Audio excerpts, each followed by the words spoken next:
Looking derivative still. There she is. There she is. There she is. But stay frosty and alert. You just put Sir Isaac Newton in the driver's seat. You need a break, Ken? If they don't get one, I don't get one. Greetings and felicitations. We go together or not at all? Don't be a fool!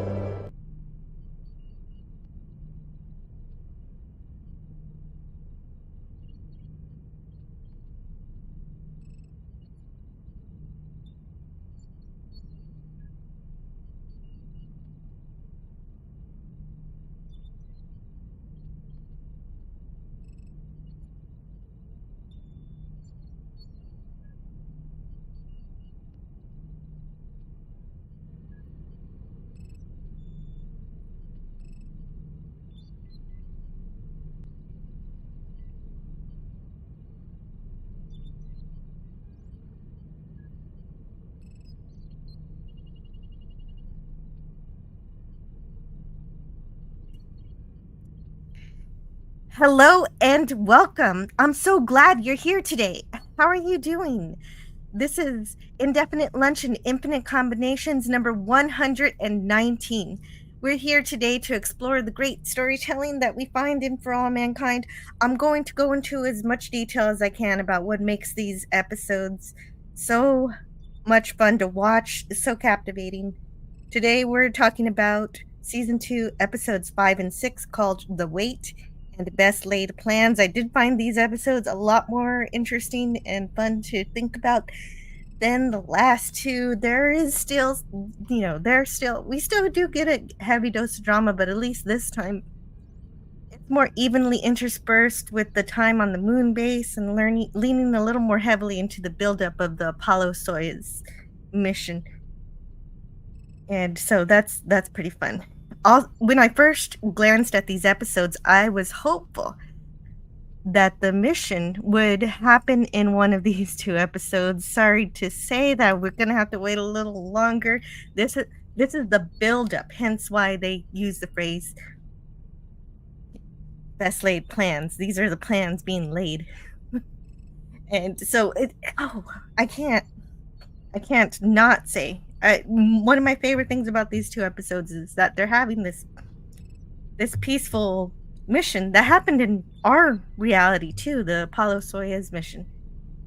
A peaceful diplomatic gesture alongside taking guns to the moon, which finally happens in this episode. We got to tease it in the last one, but in this one we get the guns on the moon. And so the juxtaposition of those two events, I know, is building up to something. We don't have Phil here to tease me with what might be, so I can only guess. However, I definitely enjoyed these much better than last week's, of course. We had last week it had more interpersonal drama, but now we have the drama is more to do with preparing for this mission but there's still some of that interpersonal stuff, but at least we get more space this time. Before we get sick of the interpersonal stuff, they cut into something like a mission simulation of the Pathfinder or something else. That's very cool. What's also cool during these episodes is seeing Gordo getting better and better. Let me check that my audio is okay since I'm the only one here. Yes, it looks good.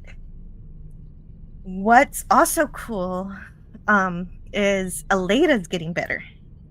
I hated how childish they wrote her in one of the previous two episodes.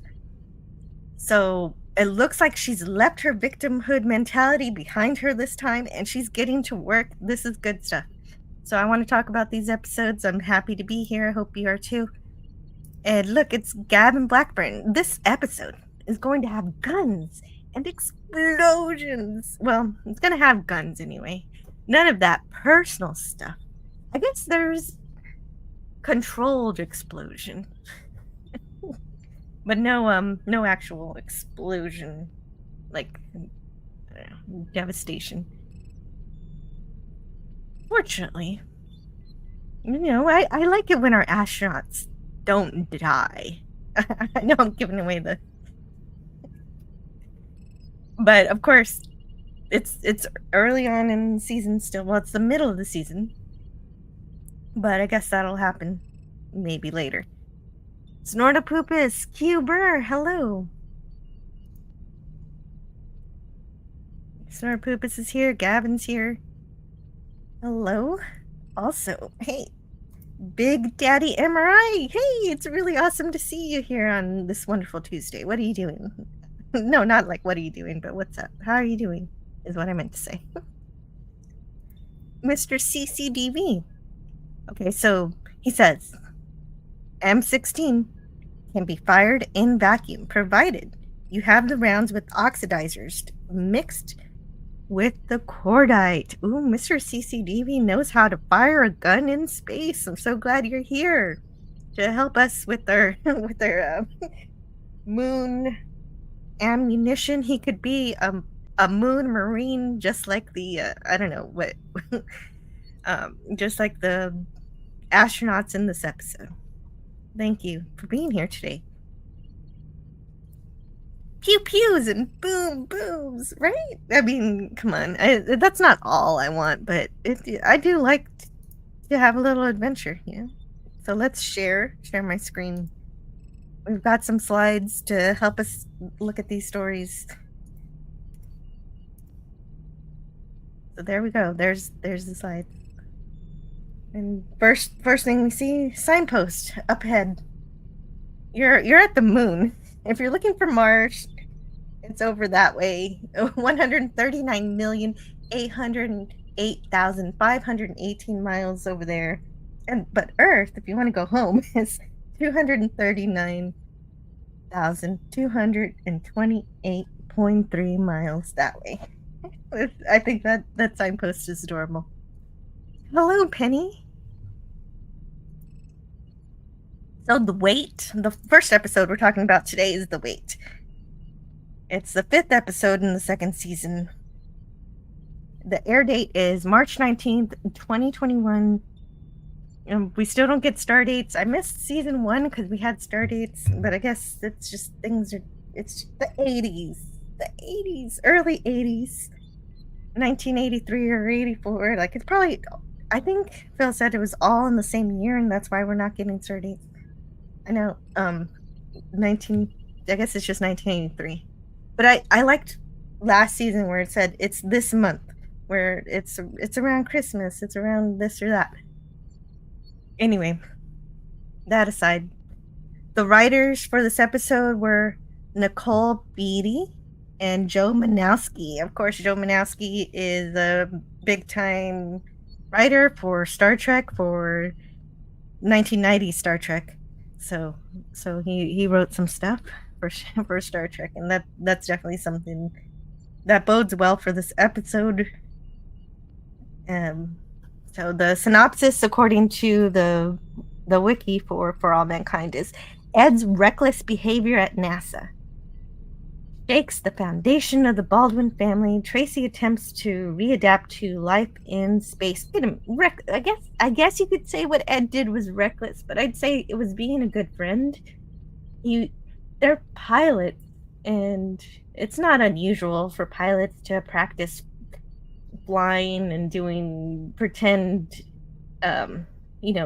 play fighting, simulation fighting in a airjet. I mean, the jet airplanes that they were flying around in, that's not anything weird. But he was using it as a form of psychological therapy for Gordo, and to try to help him shake off his fear and his anxiety about going back to the moon. And so I think that he was actually doing a good thing for Gordo. It's nobody plans for your jet engine to blow up and catch on fire, right? They didn't want that to happen. I guess maybe the only logical recourse would have been to figure out, why that happened, why that explosion occurred. And luckily, of course, Ed is alive. It would have been a very different episode without him. And so, well, that's the synopsis.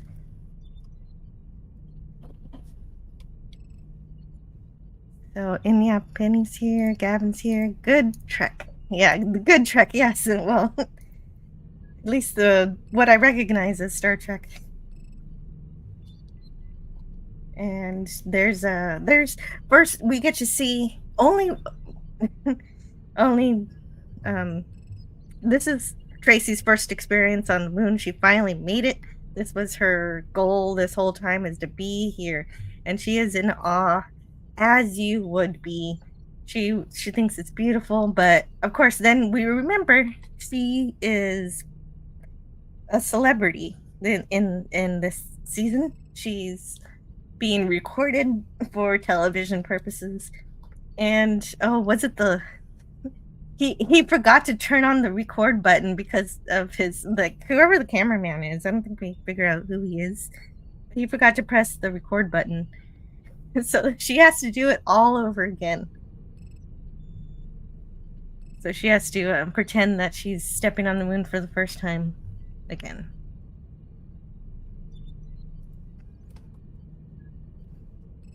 And she's had a time getting here. She's gone on other missions, but this is her moment to actually be at Jamestown. Jamestown, of course, the moon base, which was built upon from the small one from season 1, more like what we might actually build, to this more sci-fi advanced one, which is really cool.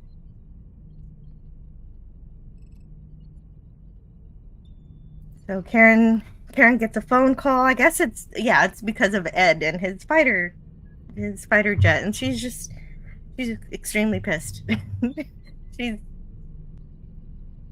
She carries this anger with her throughout the episode, even though she was the one who told Ed, "Hey, you should go back to space. This would be totally good for you. I know you love it. I don't know what you're doing here with me. You know, you've got to do what you love."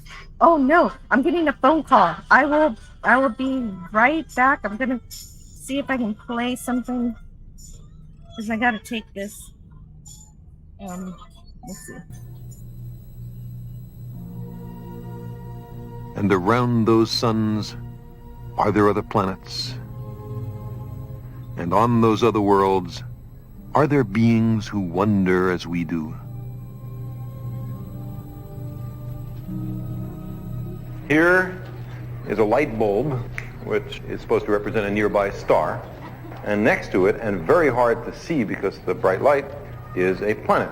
Now we'll need a volunteer who would like to come up with these. Ordinarily, you would have a hard time seeing the planet because it's so close that the star washes out the planet. But if we were able to put something in front of the star to make an artificial eclipse, then we might be able to see the planet. So I'm going to stand over here. Imagine that I'm a telescope somewhere near the Earth, and Tab, if you'd slowly move the disk across. Good, a little faster would be nice. Good, now you're just beginning to cover over the star. I really can't see the planet at all. Keep going. Good, now right there, I can't see the star at all, and I see the planet lit by the light of the star. Now, that is a method for looking for planets around nearby stars. And that method uses a spacecraft to hold the disk and scan the sky for another telescope to see if there are any planets. So, Tab, you have successfully accomplished your mission to look for planets around other stars. Thank you for being our interplanetary spacecraft. So, this is one way. And there are spaceships that will be able to do this in the next 10 years or so. And there's another way. This has already been tried from the Earth. Imagine that there's a nearby star that you can see. It's bright, and it has a dark companion, a planet, shining only by reflected light near it, so dim you can't see it. But imagine that this planet and its star are going around each other, like that. You can see the star, you can't see the... Thank you so much, guys, for hanging with me while I took a phone call. So sorry about that. Can you guys hear me again? Let me make this smaller so I can make sure my audio is working. And testing. Yes, okay, everything's fine. Without someone here, I gotta do my own sound checks. Because when I'm on my own, the biggest thing I do is I mute myself and I talk for a while, and then nobody knows whether I'm here or not. That was just getting good. I'm sorry, Penny. I love Carl Sagan. I'll play the whole thing for you guys sometime. Maybe I'll play it for you at the end of the stream, okay?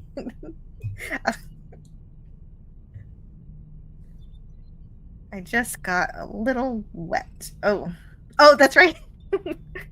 Because of course he got a little. Okay, so Ed was helping his friend to get through some difficulties. He was helping Gordo deal with his fear of going back to the moon, and they were playing around in fighter jets, and Ed had to eject because one of the engines caught on fire and was about to explode. So he had to eject, but they were over the ocean, so that's why he says he just got a little wet, and they made him bruised up a bit just to show that yes, he did suffer a little bit of physical trauma, and yeah, his life was in danger, definitely. So I understand why Karen is upset at hearing the news that he's had. He went on this little adventure. But they didn't really talk about it. She just kind of gets mad and goes to work at 6 a.m. She doesn't, she doesn't stick around. I don't know. Kelly tries to help her out. Kelly's their adopted daughter. And she tries to comfort her mom before Ed gets home and everything. So yes, there's there's a bit of drama in this stuff here, but it's fine. It's fine. It's relevant to the story that we had to experience last time to help Gordo with his issues. And so she decides to leave, even though it's only 6 a.m. I guess she's no breakfast or no family time. Gotta get the hell out of here and go to the Outpost, or the restaurant where she works. She's turned this restaurant from a dive bar into a restaurant. At this place of establishment. But even when she goes there, she can't really escape the things that cause her anxiety about Ed going back to space. She realizes maybe she's not really ready for this after all. Even though she's the one who told him, even though she's the one who said, hey, go do it. This is what you love. Do what you love. And, if you're going to do that, you've got to be supportive. And I don't know, it just seems like she's just taking her support away just because I guess just because Ed wanted to help a friend. Or does she even know that that's what Ed was doing? Or does she just know, oh, they were just playing with fighter jets for fun? No, that's not what they were doing. There was a purpose. So, Tracy, okay, so we're looking at Jamestown. This is the moon base. Whenever I say, hey, look, the moon base is really great. This is it. Tracy's walking into it. She's excited to be there. Obviously, and everybody's excited to see her. And we get Commander Rossi in this episode. And he says, everybody's excited to see you, but most of these people are probably just here because they want to be on Johnny Carson. And they do the whole ritual. I like this because we get to see a whole tour. So it's as if we're there. We're astronauts, and we get to do a little tour of the Jamestown.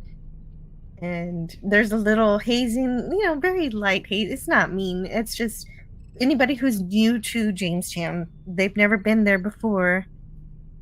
they get a patch of Linus. You know, Linus, the little character from Peanuts, who carries a blankie with him, and so that's what they got to wear that patch. But the thing is, Linus isn't just a kid who's attached to his blankie way past the age in which he should be. He's also a very intelligent character, very bright.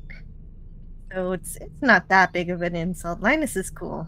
He's just a little bit of arrested development, but who isn't guilty of that now and then?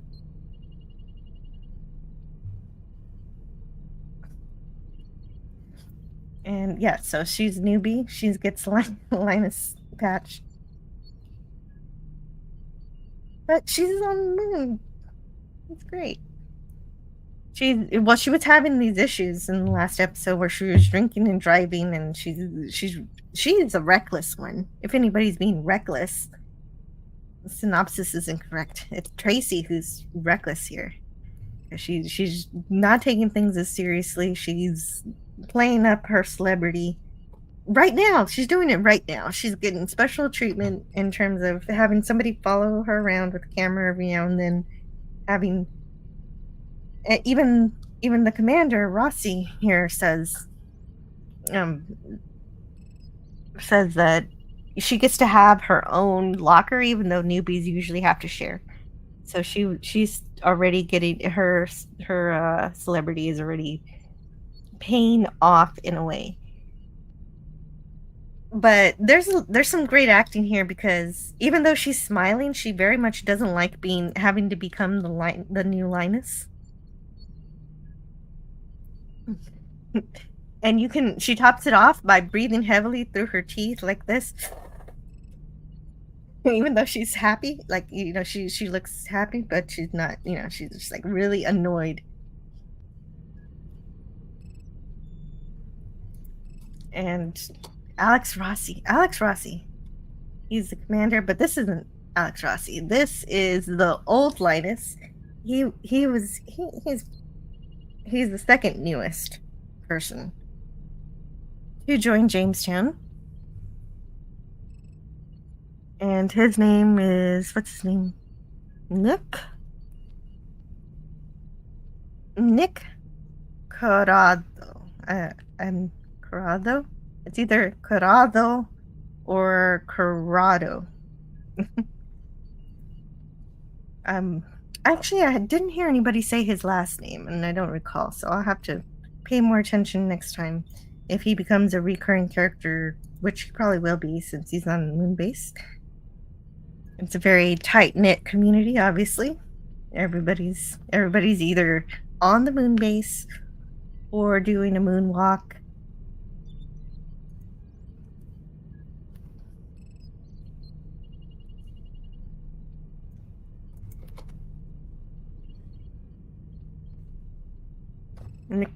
Nick tells her, well,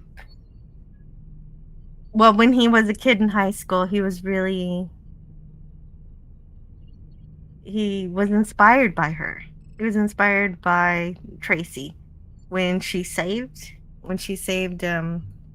Molly Cobb on the television. So he watched that. That makes her feel old, but he says that she's an inspiration. She's an inspiration to him, and it's good to have people who inspire you. I would think that would make Tracy want to clean up her act and be better, because she wants to impress people who are looking up to her. But I don't know, maybe not. It doesn't seem to actually go that way.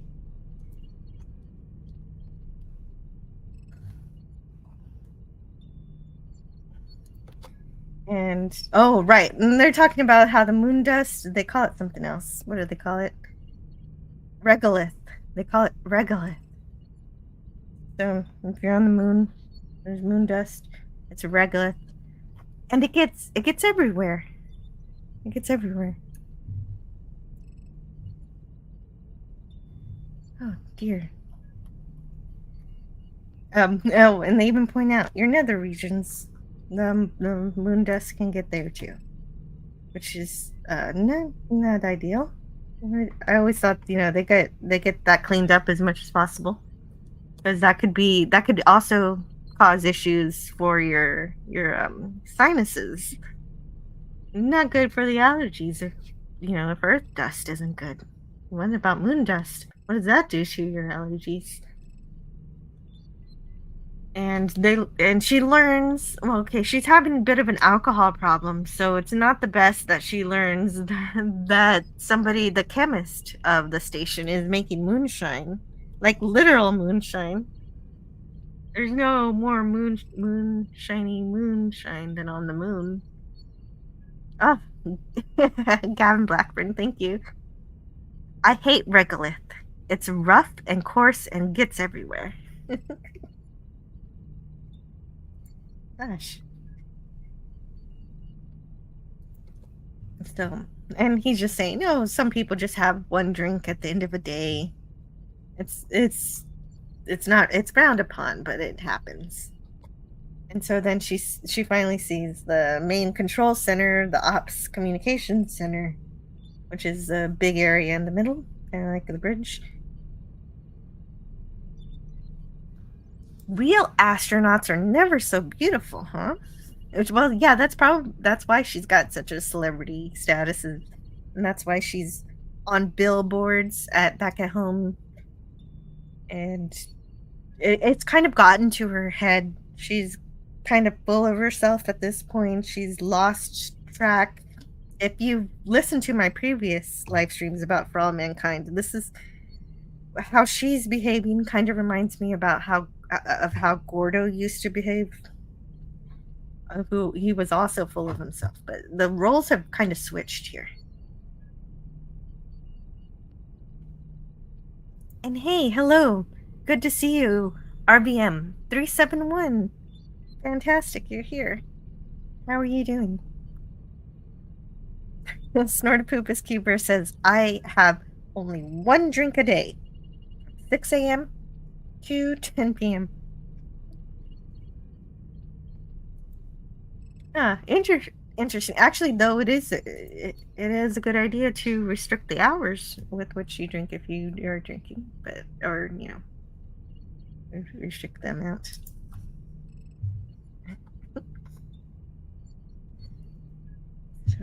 So, hold on. Speaking of drinking, I'm gonna drink. Well, I'm not drinking alcohol, but just coffee today.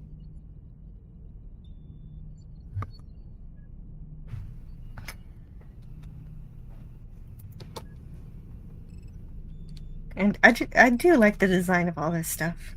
I'd like to learn more about it. Maybe one day they'll come out with a book and describe all the things that they did. And I'd like to learn more about it. And, oh yeah, they do mining operations, and they play poker for recreation. And so you just learn about what it's like to live on this base in this alternate universe where we have such a base in the 80s. Okay, so she's an LSAM pilot, so the lunar module.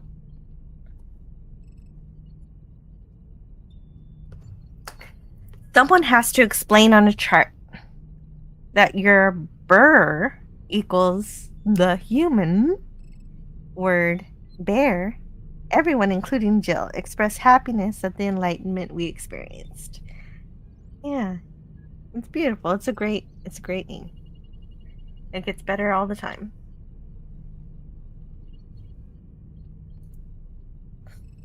And there's a Capcom. Her name is Julie. I wonder if she'll. Then there's Mark, but then they don't say what he does, so he's just Mark. Hey, Mark. And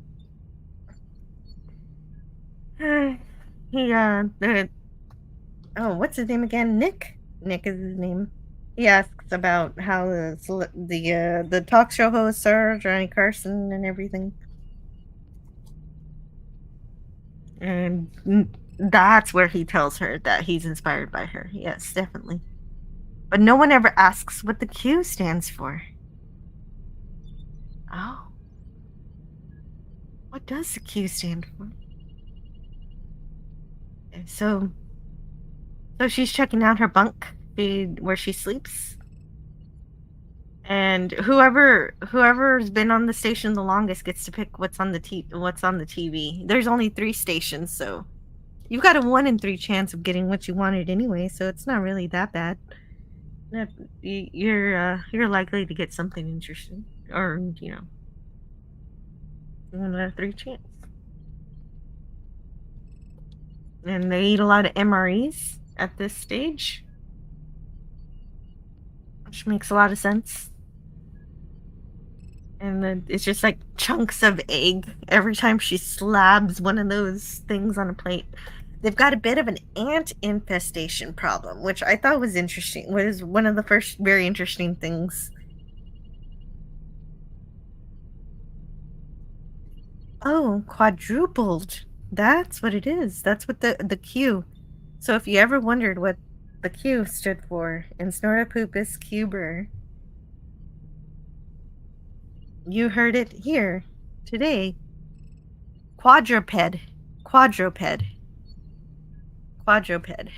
I said the wrong word a minute ago, but I said it. I corrected myself, and that's what this is all about: is learning, and that's the coolest thing to learn today. Thank you, Snortopupus.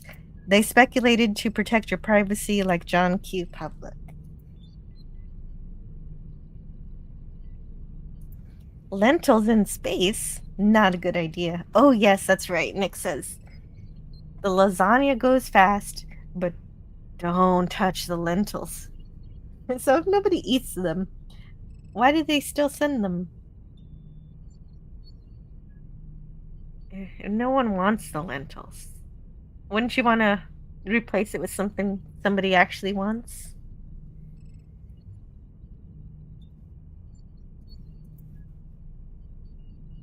So that's the first interesting thing that in this episode is that there's still an ant infestation. Of course, that comes from season 1, way back when Danny was on the moon base, and she dropped her ant farm and spilled it all over the place. And ever since then, ants have been on the moon, and ants have been born on the moon. And so that means if there's still ants, if they didn't die out, that means that in her ant farm, she had a queen. And that queen survived long enough to make another queen, more generations of ants. And so that's the only way that they'd still be here, if she had a queen in there. And, well, and there's no way for the ants to actually live on the surface of the moon. They can only live on the station, which makes it interesting. I wonder why they've not been able to get rid of them if they are pests, if they are something that they want to get rid of. I'm glad they're alive, don't get me wrong, but I would think they'd want to get rid of them. Because like Gordo was terrified about, that they could get into the instrumentation. They could fudge things up. And I don't know. I guess maybe I was wondering why don't they poison them? I wish they would have said, "Hey, we tried doing this, but it just didn't work." I'm curious to know about the ants. We do not get any kind of. I think the ants are really. I don't think I'm supposed to ask this question because the ants are really just there to scare Gordo when he gets there, to remind him of his trauma when Gordo gets back to the moon. Because in season 1, that's what happened. There were ants. He was worried about the ants getting everywhere. And then when he was out on a moonwalk, he thought that there were ants crawling all in his suit. He spazzed out and lost it and tried to take his helmet off, in order to get rid of the ants that didn't exist in his suit. And that's when Ed knew that Gordo could not be on the moon anymore. and he was going to tell NASA, and that would have been the end of Gordo's career. Except Danny said, "No, I don't want to see this guy grounded because this is his entire life. He will have nothing if he loses the ability to fly, because he wouldn't just be grounded from space. He wouldn't even be able to fly commercial or personally. He'd lose his license altogether. I don't know how that's the case, how that is the possibility here. But this is the conceit to why Danny broke her arm, so that they had to go back home because of Danny's broken arm, and they didn't have to tell NASA about Gordo's psychological trauma.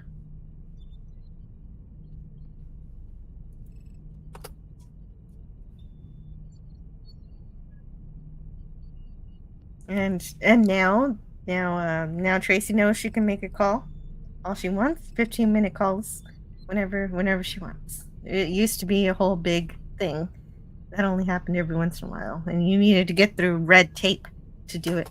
And this is awful. This is well, that story I just told you about why Danny broke her arm to save Gordo's career. That's a secret. Nobody knows this except for Danny and Gordo and Ed, and also Danny's sister-in-law and her late husband. Only a few people know the truth, that she did this for Gordo.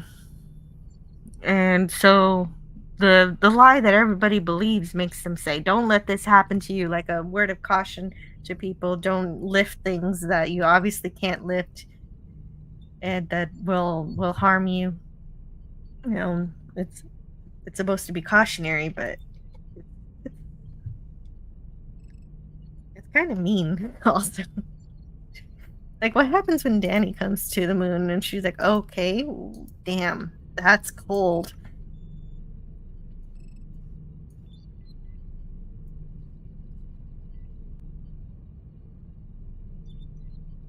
Oh, okay, so we've had some chats.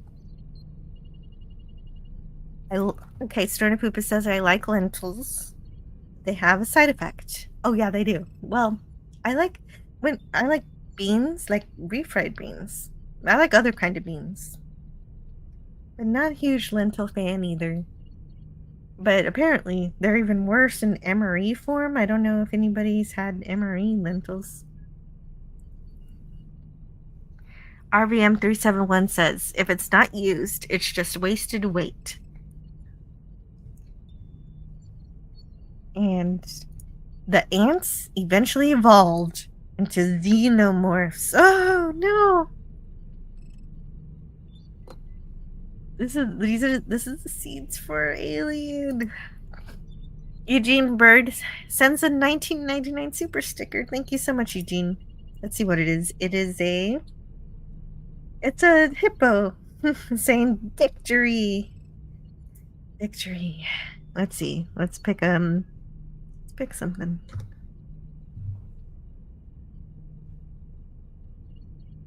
I wanted to play this last time, and so I'm gonna play it this time. I have come here to chew bubblegum and kick ass. And I'm all out of bubblegum.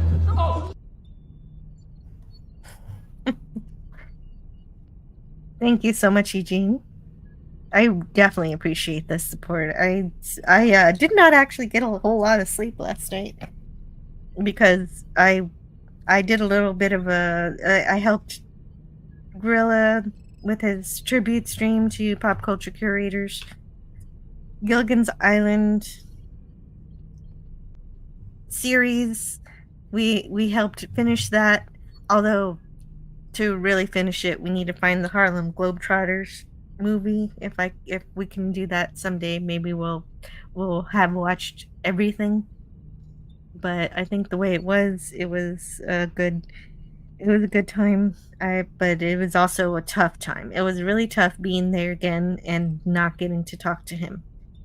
But I'm glad you did it, Gorilla. If you listen to this on the replay, thank you for setting that up. It made me feel a lot of things. I miss Pop Culture Curator. Honestly, he would be here. He would be here on the show, whether he liked it or whether he liked it For All Mankind or not. He would come to talk to me about it. It'd be really great. Even and if he had some spicy takes on it, that would be even more fun. Anyway, I didn't mean to get maudlin.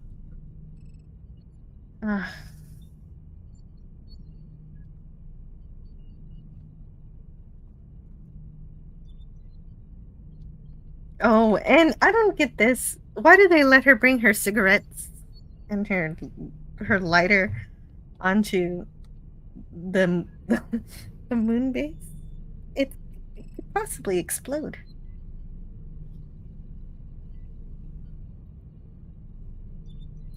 It also means that they are finding food somewhere. Maybe the lentils? Oh, that's right. Yeah, that's right. If the ants are infesting, then they're definitely finding some kind of sustenance. And does that mean the astronauts are not that good at putting away their food? They just leave food laying around. And hello to Daniel's Hot Topics. Good morning. Ew, I just thought, okay, they could be eating the food, but also, don't ants also eat waste if they have to? This couple reminds me of T'Pol and Trip. What couple? Which couple is that? Quadruped, yes. The Gilligan font was amazing. I thought Gorilla had done it at first. And, oh, right, yes, I did set that up. I did set up the slides, and so I had the Gilligan font, but I wish I would have found a better video that matched up with the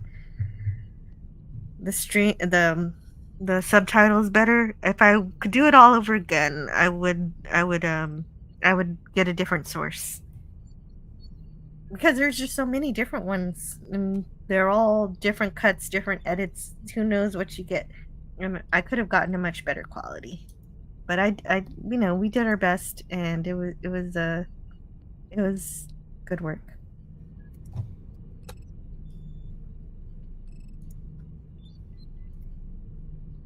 And so they continue their tour, and Tracy, here's the ventilation system. This is something that's gonna bother her. She's not gonna be able to sleep because of it. But in the meantime, we cut back to Gordo and Ed sitting in the astronaut, sitting with the chief astronaut Molly Cobb, just like they're a couple of kids who got in trouble and they're in the principal's office, kind of like their sons, like in season 1.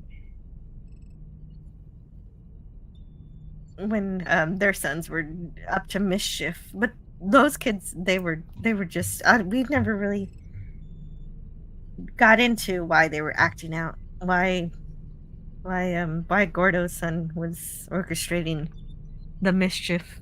I guess it's just kids doing stuff, but in this case, I don't know, that Ed and Gordo were doing something.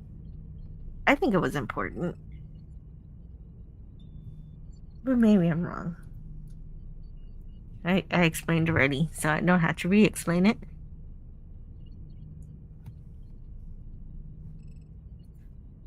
And, oh no. Yeah. Let's see. Yeah, they're in oh no, wait, I was wrong. This is not the chief astronaut office. It looks nothing like it. This is Margot Madison's office. And there's also Thomas Paine in the background there. Thomas Paine is one of the few real life people that are still left in the show. But Molly Cobb is there. I just like calling her a chief astronaut. She's just really great as the chief astronaut. But Phil gave me the spoiler last week that Molly is going blind, so I kept waiting for her to go blind in this episode, and it does happen. And so Molly says she acts like she's going to ground them, but then she doesn't.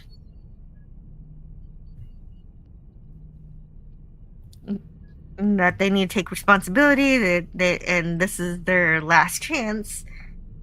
But Thomas thinks they should have gotten a better punishment, that this was just a slap on the wrist. And Margot agrees. Margot's like, hey, you should set a certain tone. And then, but you got to watch this scene. This scene is fantastic. Molly says, hey, wait a minute. I don't have to justify myself to you. Am I the chief astronaut? Or not? You know, she is. But what explains is, I think she's a really great chief astronaut. I don't think that she lets them off because they're her friends, as Margot suggests. The key to this is also this line right here. Well, of course, Thomas Paine's worried about how much the jets cost. But Molly says, they're not pilots. I mean, they are pilots. They're pilots, not desk jockeys. Things happen. Not everything goes according to plan. And Thomas Paine says, that's a great attitude. Maybe that should be NASA's new slogan. That's kind of part of a sort of theme of these episodes too. Bad things do happen, even though bad things don't happen too much in this episode. But there's a foreshadowing aura of it. Hey, John the Beagle Dad is here. He says, hi, Bob. Hi, Bob. But, you know, she's given the chance to take charge, and she's going for it.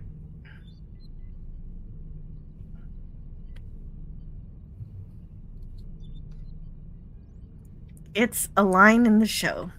Yes. Yes, correct. Yeah, I was returning it. Yes, that's from the episode where they're on the moon base and they only have one VHS tape. Well, I say VHS tape every time I say that. Somebody's in the chat says, "Oh, it could have been Betamax," and I'm like, okay, yeah, it could have been Betamax too. I'm not sure.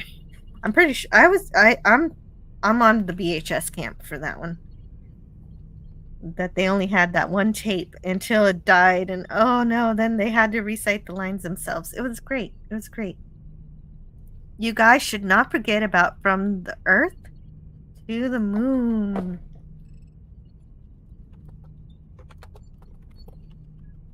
And is that, oh, the TV series? Okay, I have not seen that. Thank you. And it's largely based on a 1994 book by Andrew Jenkins. Very cool. Thank you so much, John the Beagle Dad. Hope your beagles are doing all right.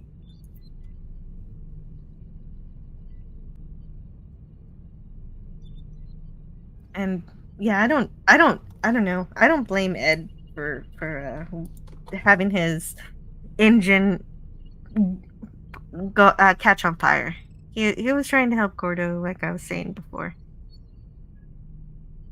And Karen won't even listen. That I'm kind of annoyed with her attitude.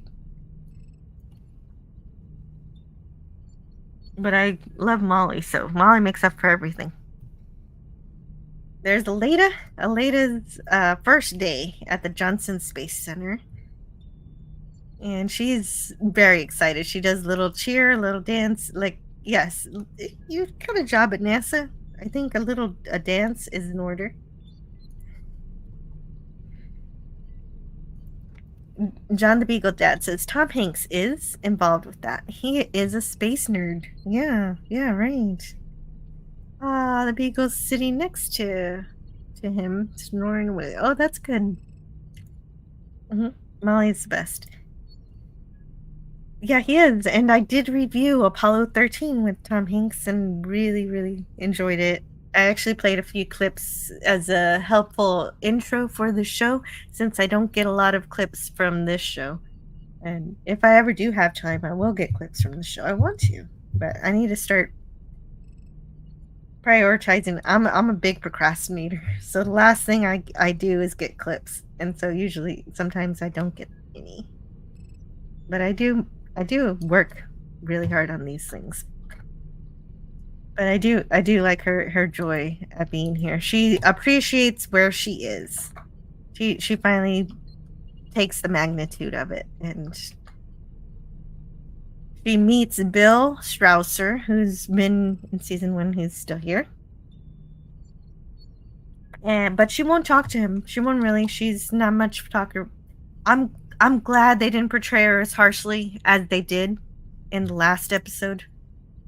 So in the last episode, she was presented as more acerbic than hydrochloric acid. Sure, she still doesn't want to talk about herself. But maybe she's embarrassed about what she was, and hopefully she's thinking twice about how horribly she treats people like Margot, who really didn't do anything wrong. I don't think so anyway.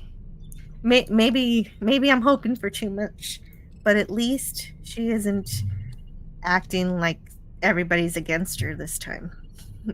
I want to like Aleda, and and things are looking better for her in this episode in terms of that goal. She's working in ops, and then the design team are right through the glass, and she's just like, "Hey, wait, I want to be over there." That's her arc in this episode. So she's finally starting to build more of a character than just a little girl who's setting things on fire. Oh man, I hope she doesn't set something on fire. Not if she does, hopefully it's in the name of learning about propulsion and not just setting a garbage can on fire, which she likes to do. One of her hobbies.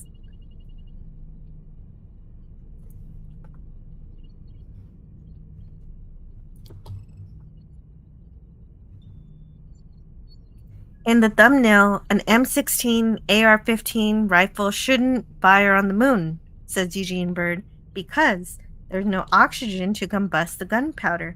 But am I wrong because there's trace oxygen in the bullet? Would it be enough? And would the bullet tumble without air resistance? Difficult to predict.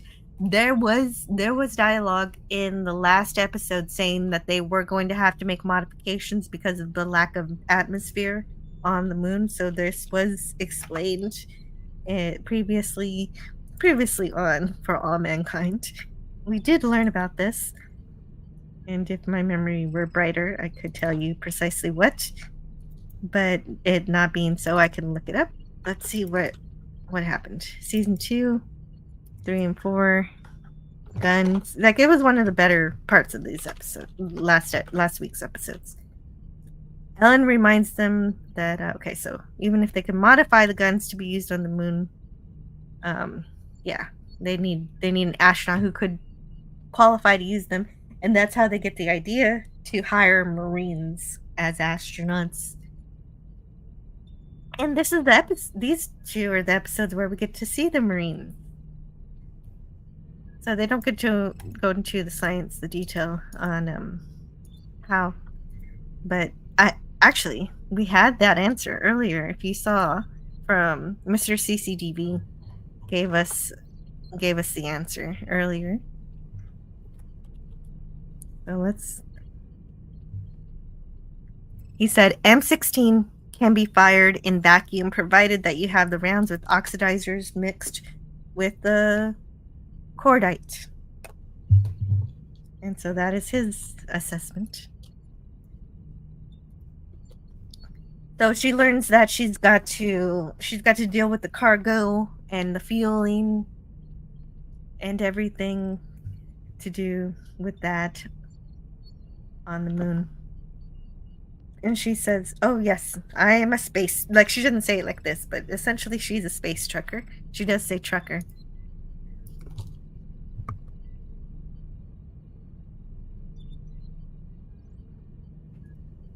Eugene Bird says, "And would the bullet tumble without air resistance.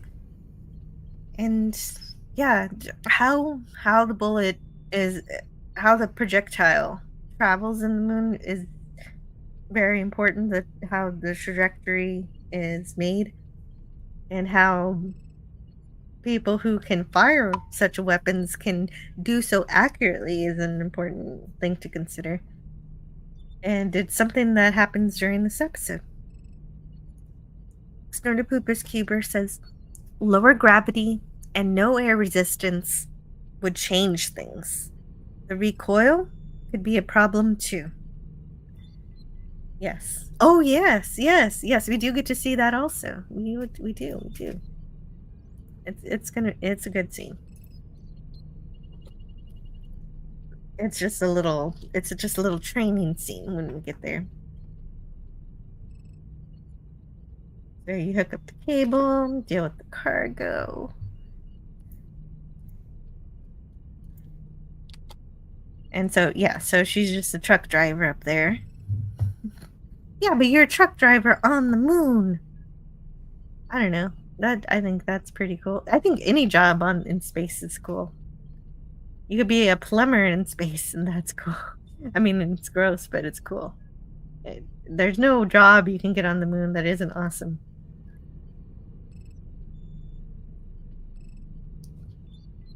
And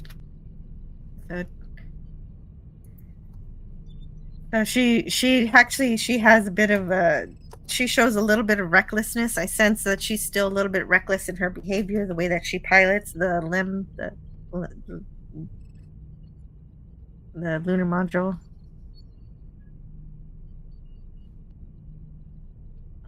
And so that's, she's a really good pilot, but she's got a bit of an attitude issue. Lunar lander Nostromo, says Gavin Blackburn. So she's taking it for a spin. And she eventually gets control of the vehicle. He doesn't have to take over for her, but she does kind of have a bit of an issue that he has to guide her out of. So once Doug tells her what to do, she's able to get a handle of what she's doing. Pamela Horton, we get Pamela from, so we finally get to see Pamela from season 1. Pamela was Ellen's girlfriend in season 1, back when Ellen was, she was just being herself. But somewhere along the way, she decided she wanted to stay in NASA, and NASA just isn't ready for that lifestyle yet, because they kind of see it as a security risk. If you're gay, then you can be blackmailed by the Soviets or somebody, and so she hides who she is, along with Larry. Larry and Ellen both hide who they are. They get married. They go as far as getting married.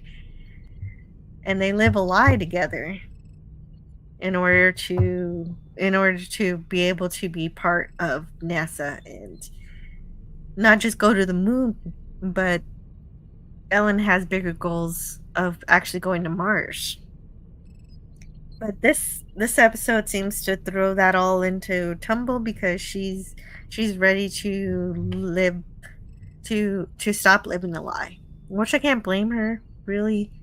But at the same time, she's seen Pamela again. This is the interpersonal stuff. Pamela was the bartender last season, but now she's become a poet, and she sent Ellen some poems and said, "Hey, which one do you think's about you?"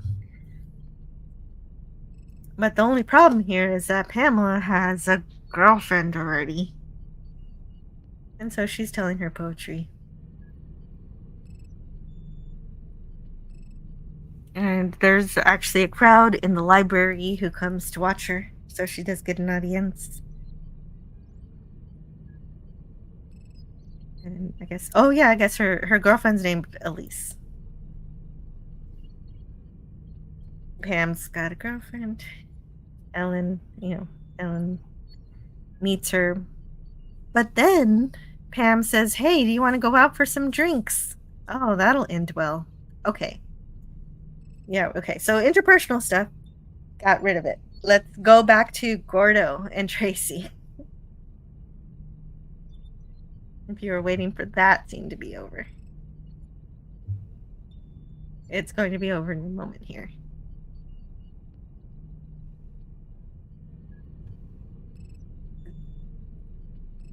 Gavin Blackburn says they are space guns. They work in space. Yes. They are space guns. They did make a show of saying how they had to modify the guns.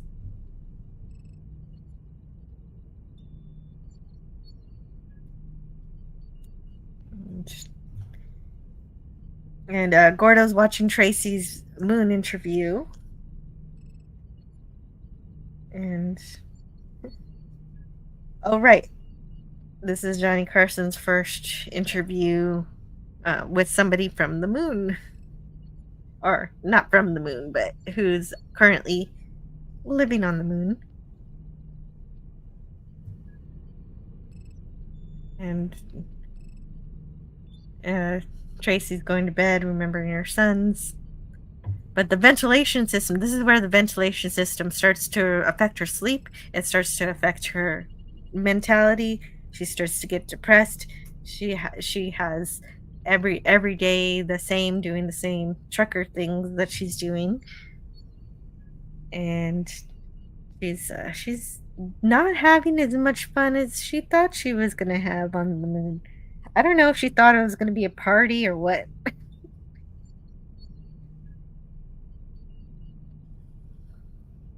But she wants to make it when she drinks the moonshine. But right now she is doing her job. At the same time, she is doing her job, but she doesn't look too excited there to be doing it. At least she's not rejecting it. She could give up. She's not giving up yet. Gordo's trying to feel better in his spacesuit. He's starting to work out while cleaning up his house and throwing away his alcohol. He's getting rid of that. He's trying to be healthier. And another healthy thing he does is when he sees Tracy on TV, he turns off the TV. I think that's great. And so finally I get that montage that I said I wanted for Gordo in the last episode. And even Ed foreshadowed it in the last episode, saying Ed always gets back into shape, and he said that in the Pathfinder episode. The only difference is that even though Gordon is having his fitness montage and getting off of alcohol, Tracy is having her space trucker montage. So we get two montages, one of Gordo getting his act together and one of Tracy slowly seeing her fantasies of, celebrity and stardom. And then now she's like, oh yeah, wait a minute, I'm an astronaut. I actually have to do some hard work. And she's actually having to go through the reality of that. And so there's Gordo kicking butt and Tracy just managing. And she's not having a good time. But really, Gordo isn't having the best time either, but he's trying to improve himself. And Tracy, I'm not so sure about. She could be worse, though.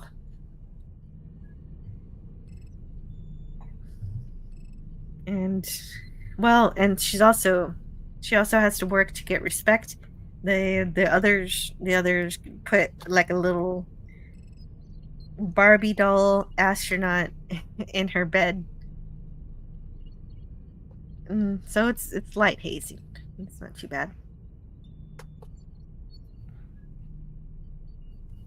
And actually, it's good for her character, I think. I think it's good for Tracy's character because she's been full of herself lately. And I think both are getting better in a way. And since we finally have the montage, I'm going to recite the song from South Park like a poem. Since I don't sing, I love it, but I want to share it because it's always in my head when there's montage. Okay, here we go.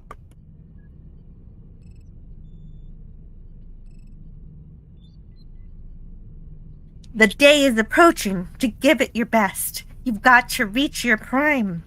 That's when you need to put yourself to the test and show us a passage of time. We're gonna need a montage. Montage. A sports training montage. Montage. And just show a lot of things happening at once. Remind everyone of what's going on. What's going on. And with every shot, show a little improvement to show it won't take too long. That's called a montage. Even Rocky had a montage.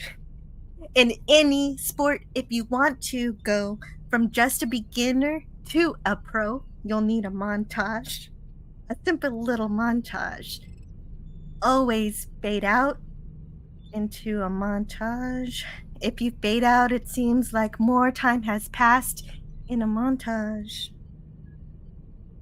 Montage. I have said that word way too many times, but I love it.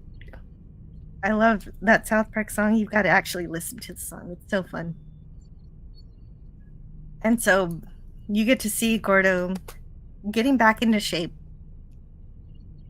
The people suspected like that he put on some weight because you can see it in his face, but I think he put on a little bit less weight, and then they added prosthetic stomach and body parts to make him look a little bigger, and so he's losing that stomach in this episode at least.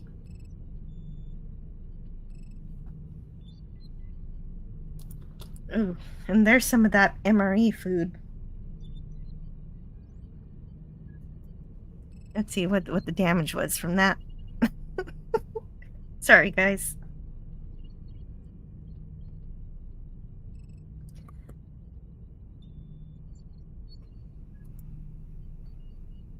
Hey, Taylor Swift, greater than Disney, Star Wars, and MCU and Doctor Who is here. Hey, Matt G. But she's a star on MoonTube. Oh, that's true. Actually, Tracy, the other thing that she does is right here. She's saying, kicking up moon dust for the listeners of K-Billy Sounds of the 70s. And what's going on here is that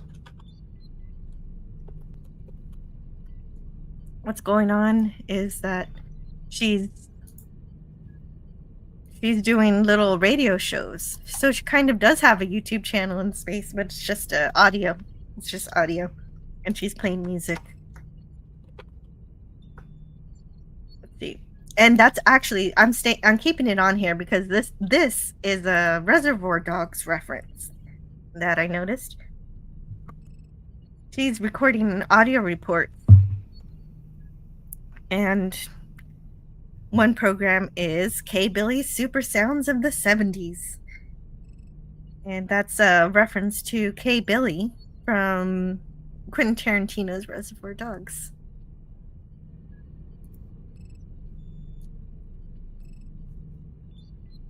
It's montage.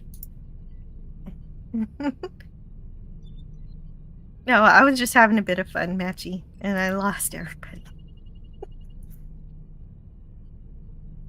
Hey, Gavin Blackburn. Thank you so much for the $1.99 super sticker. That £1.99.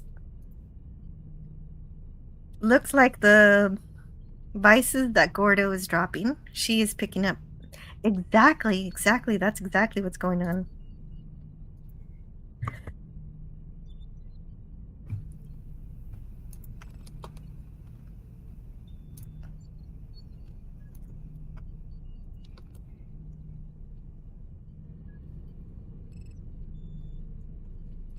And yeah, so she's doing some radio shows or just recordings. I'm not sure what she's doing exactly.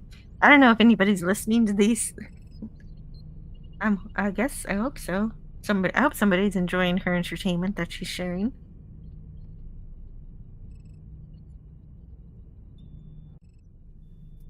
And she's still having her interviews, and Gordo's switching them off. They're not helpful for him. So So that's good for him. I liked his progress here, but he does walk back a little bit pretty soon. We'll get into it when we get there. And there he is on, we're still into the montage portion of this episode. And there's a, while he's getting healthier, she's drinking the moonshine. I wonder what it tastes like. What does moonshine from the moon taste like, made by a chemist? And there's the Barbie doll that she's being hazed with. It's cute. Look at it's got a little NASA jumper. I think I would like it.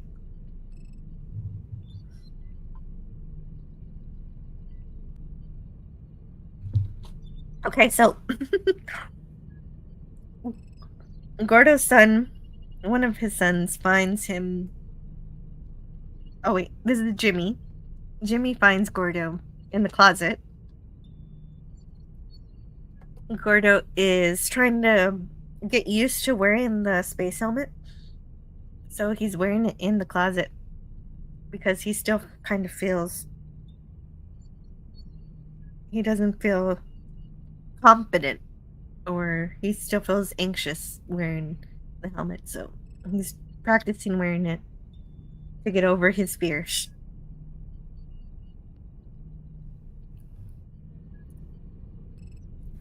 Oh, right. Gavin Blackburn. Let's see. What was the super sticker? Oh, yeah, it was a little microphone. Apologies. I couldn't help it. I really love that song. I tried just to say it. To recite it. The Golden Man! You must be mistaken, sir. The gentleman and I have never met. Whee! Thank you, Gavin. Oh, since Mad G mentioned Doomcock, here he is. If you're somehow listening to this inexplicably not subscribed to Doomcock, there he is. But yes, I do. I need more of those Lost in Space clips. I really did enjoy talking about those when I could.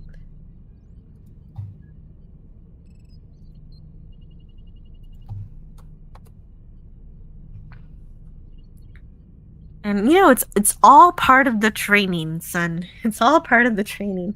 And there's the net. There's the not the Martian. The moon knight. The moon ant. What do you call someone who's born on the moon? I've asked this question before. I'm checking the computer banks here.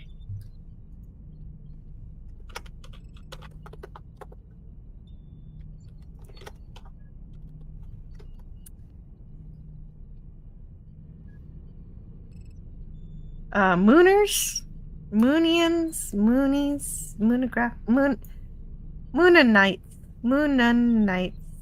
Moonfolk, Loonies. Loonies is cool. I like loonies. Loony ant.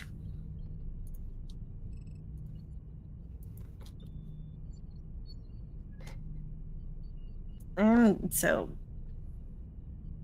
she's, oh my goodness, she's filling up a whole bottle. She's taking up a lot of liquor. I guess she didn't ask for it. She's just kind of taking it. There's the egg, a close-up of the Emery egg, if you didn't want to know what they eat in the show. Oh, thank you. RVM371 says, I guess you could call it a lunant. I could be... Oh. Carson says, if he were... I could be the first man to bounce an alimony check from the moon.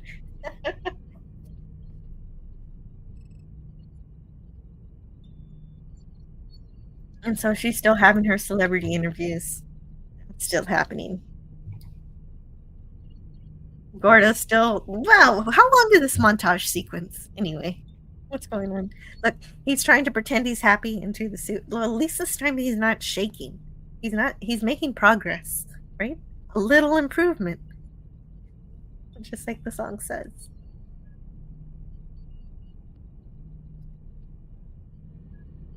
Tracy's having a little snack, but she's like, wait, the real snack that I want is the cigarette that I brought, that somebody let me bring onto this moon base, which could kill us all.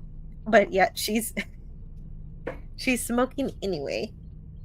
She locks herself in a room and she blows the air. She uses some kind of ventilation to blow the air out of the moon base, and luckily nobody blows up. So they ask, why are the M16s painted white?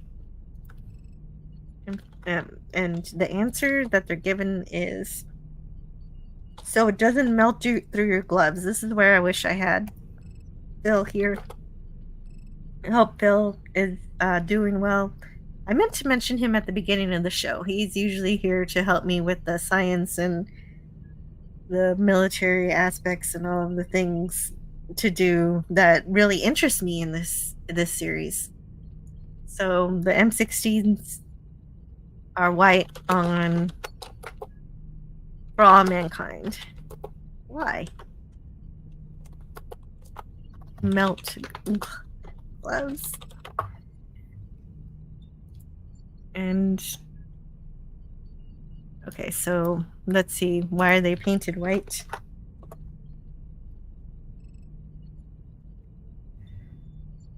The rifles are painted white.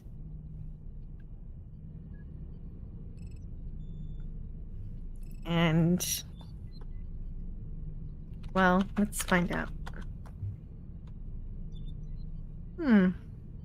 No. I would like to know more about this. I'm gonna put a bookmark in that. I'm gonna ask Phil next week about this. Their answer here is that so it doesn't melt through your gloves. Temperatures get as high as 250, and they don't say Fahrenheit, on the lunar surface. Hope you pack some sunscreen, Burnets. I do. They're fun. My goodness. I don't think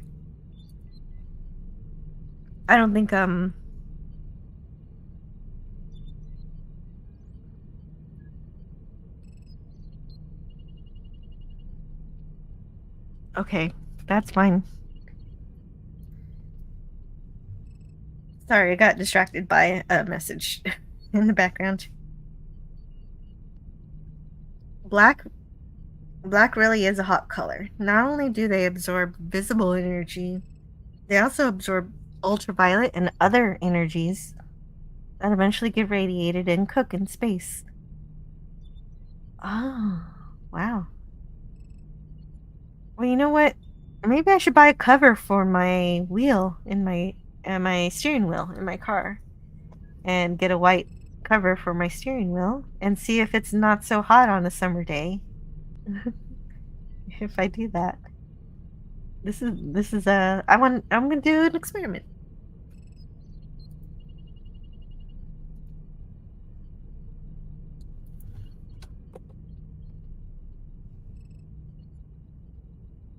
And so they want to know, they're checking out the guns. These are the Marine astronauts. But they want to know what the rules of engagement are, and Molly has them with her.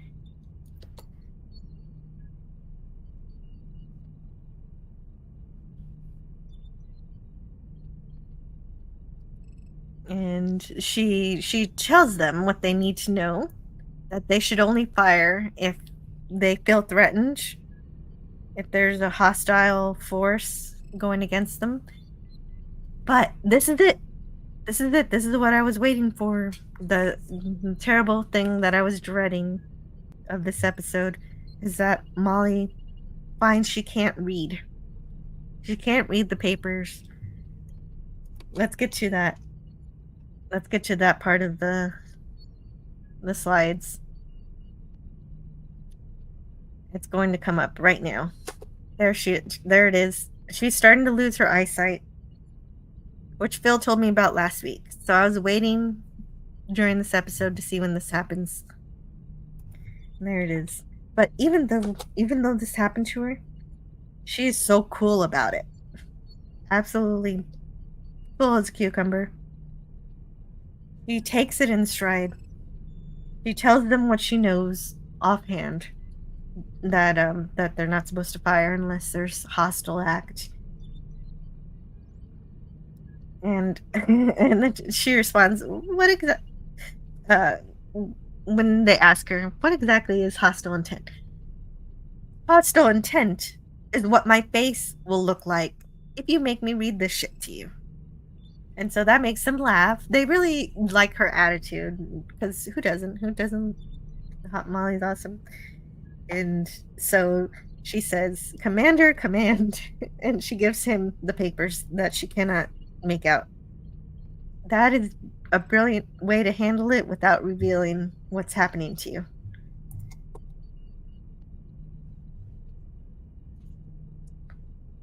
I enjoyed that. Very good scene.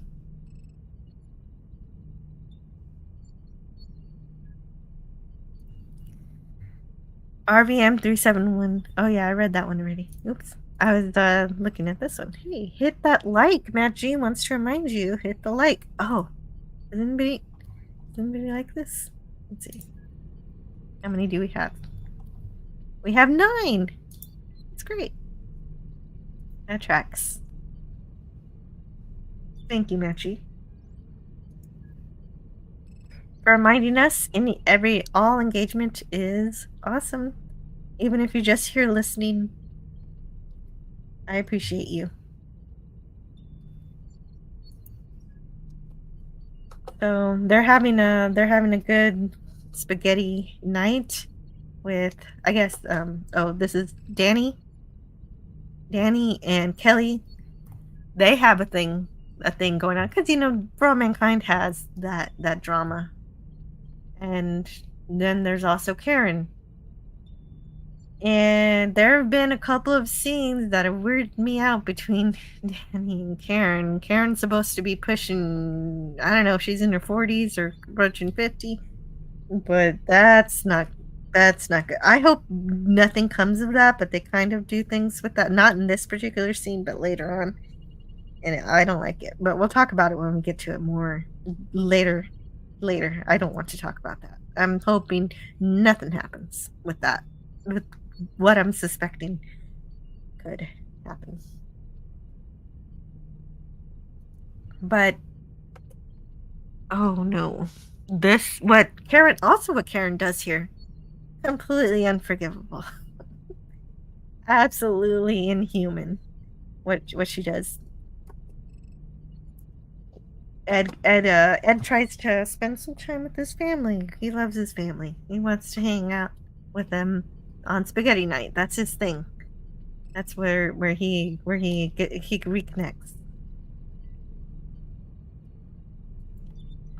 And sure, I know Ed was a little reckless using fighter jets as a psychological healing tool for his friend, but they are pilots. It made sense, and I really do believe it helped Gordo. Maybe it wasn't the most responsible thing, but Karen doesn't think it was worth the risk.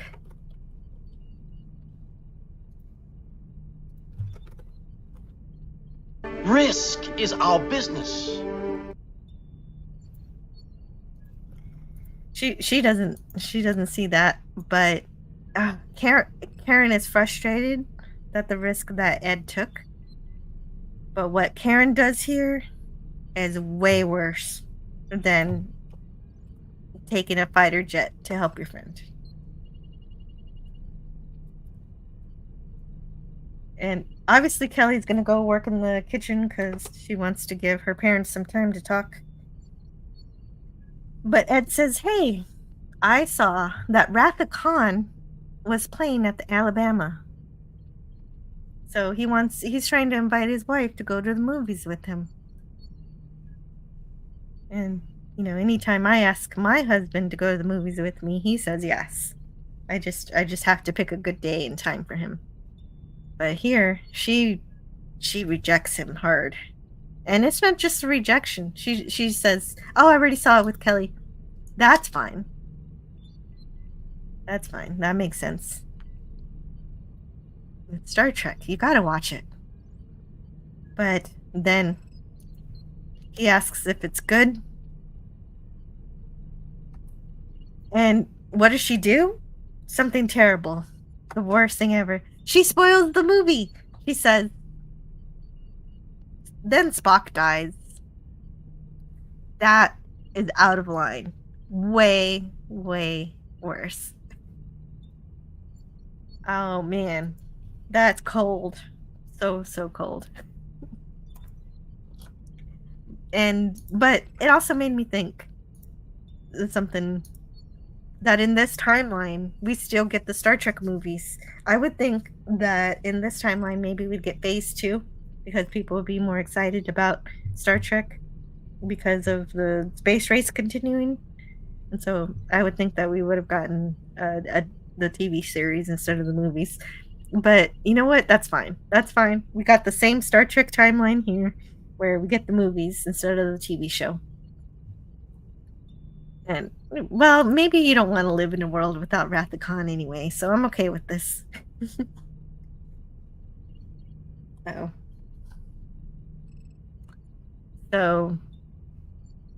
So that's what I think of that. Back at the moon base, let's see what's going on with you guys. What's going on over here? Because I was playing some clips, so I don't see what's going on with anything. This part sucks. She spoils Star Trek 2, Spock's death. Yes. Yeah, exactly. I actually paused it at that moment because I was a little bit seething. Like, ooh, I had to. I was overwhelmed with frustration at that. How could you? Like, I know she's mad, but instead of talking about it, she has to do that. That's terrible.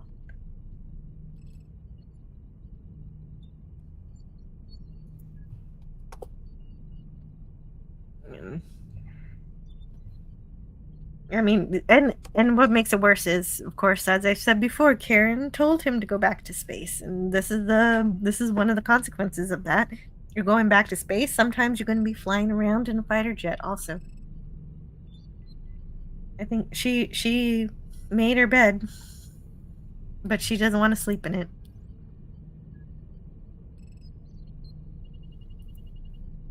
She kicked him in the nerd nads. Yes. Yeah. RVM 371, well put. Tracy's getting drunk. Oh, what a and she's passing out. Well, she's got the ventilator covered because that's the only way she could fall asleep. And she actually does. She falls asleep. But then the alarm rings. So this is serious business. When the alarm rings in a space station. That's not a good sound. That's not a good sound. And so everyone grabs their oxygen mask. Kind of like, I guess, how, like when you're in an airplane. The alarm said that there was the toxic atmosphere, CO2. But it turns out it was a false alarm caused by Tracy's blocked vent. And she apologizes to Commander Brucey, telling him, okay, so the excuse is she couldn't sleep, so she had to block that vent.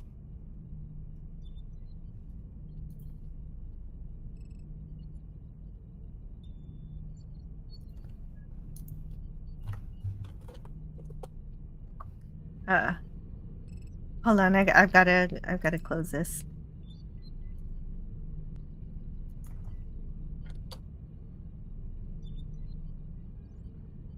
And here's her come to Jesus moment. Yes. Yeah, she's gonna be caught drunk. Everybody's okay. At least there was no actual emergency. It was just Tracy blocking the van because she cannot sleep. Normally though, like some kind of white noise like that, it might keep you up for a few nights, but usually you can learn how to live with it. But she's 1 month into it and she's somehow not adapting. And he's about to give her some advice, but then he realizes she's drunk. And she has to beg for another chance. And finally, he's like, yeah, okay, you can have another chance, but now no more Johnny Carson, no more interviews, no more press. And on top of that, you're going to have to do some training. You're going to have to lead. She's going to do more work. So she's going to have double shift.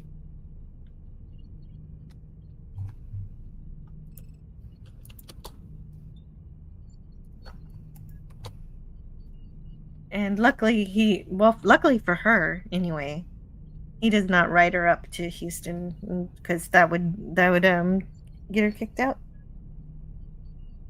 She doesn't want that.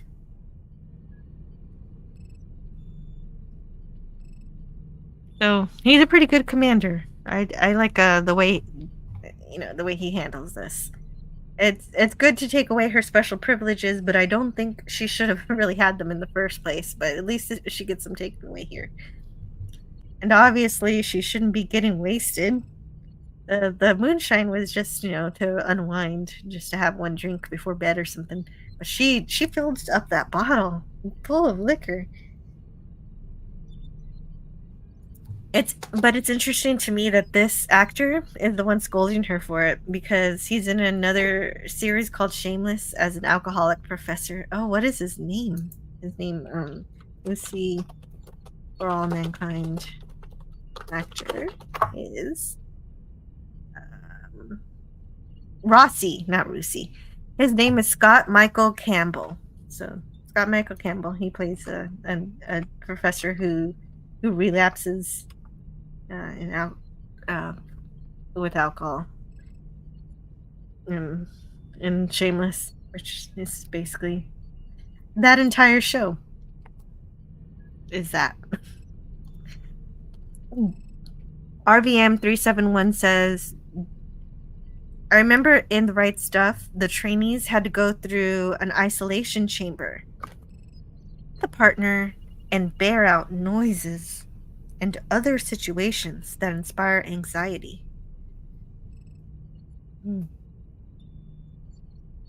Yeah, that sounds like some good training. I need to do that. That's another one that I need to cover, is The Right Stuff. That would be fun one day to do that. It is actually referenced in this show. They want it's coming out, and the people on the moon base want an advanced copy of it. Oh.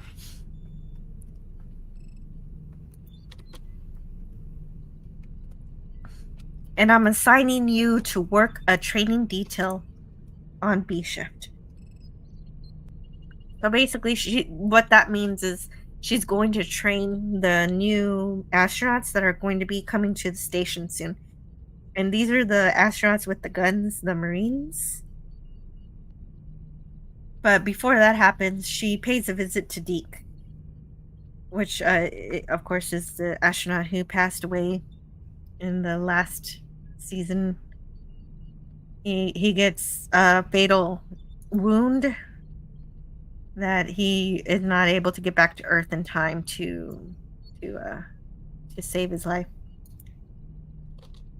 And so she finally finds somebody she can talk to. She's been alone. She's felt isolated. She describes her feelings as emptiness, and I guess that's what's contributing to her depression. She has a problem.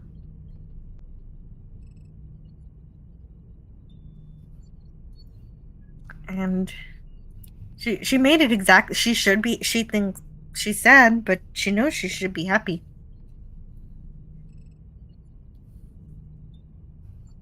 She is a bit alone.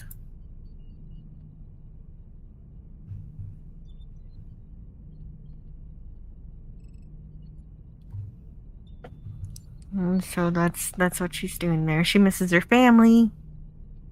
It's too bad she didn't get the actual good advice from the commander, because he was actually going to give her some advice until... I wish she would have gone back and said, "Hey, that advice before you caught me being drunk. Can you give that to me now? Because I kind of need it."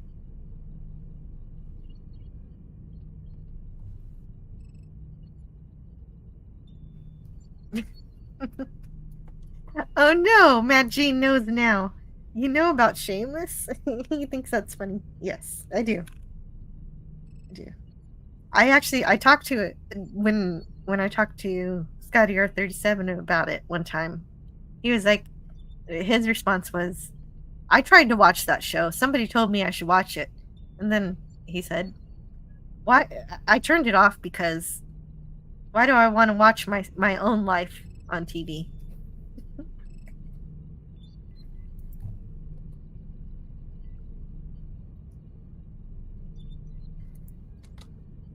Matt G says, "I watched the American and British versions. I've seen one episode of the British version, but I mostly just watched the US one."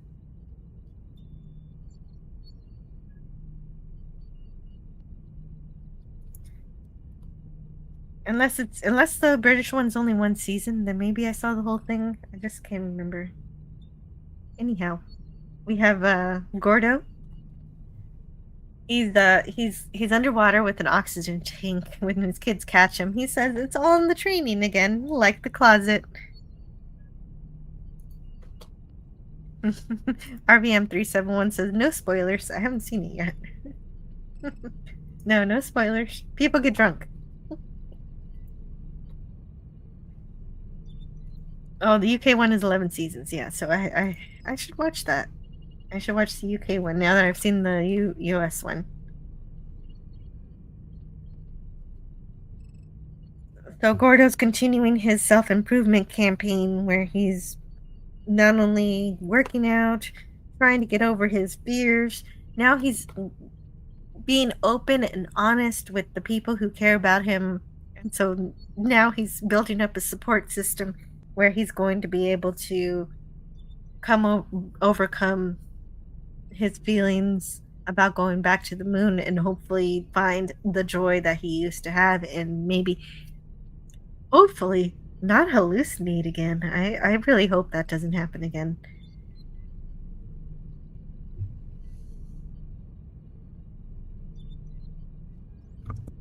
If it does happen again, then definitely I am already leery about him going back.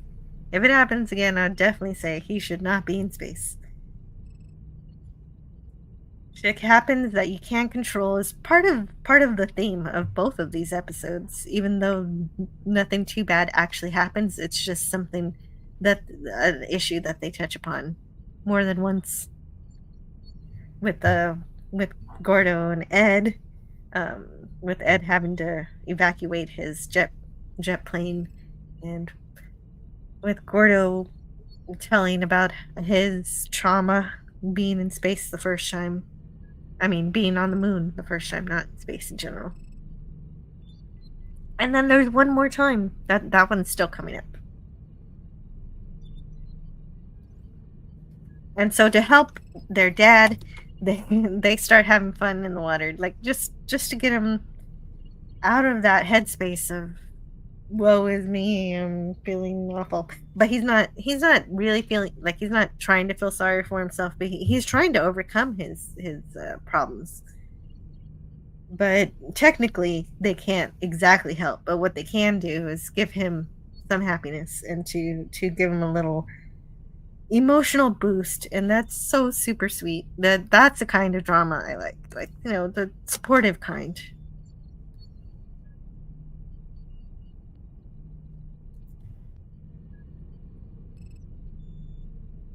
And so Ellen used to be afraid of FBI agents finding out her sexuality and all that. Now she's just like she's just at the bar with her former lover Pam. I guess it's just this is already a sign that she's ready. She's ready to come out.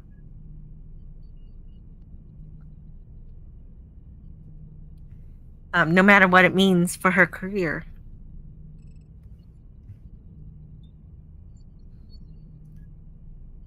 And so they're grabbing a drink. What Gordo is doing here, and one of the hardest things to do as a human. He's facing and overcoming his fear.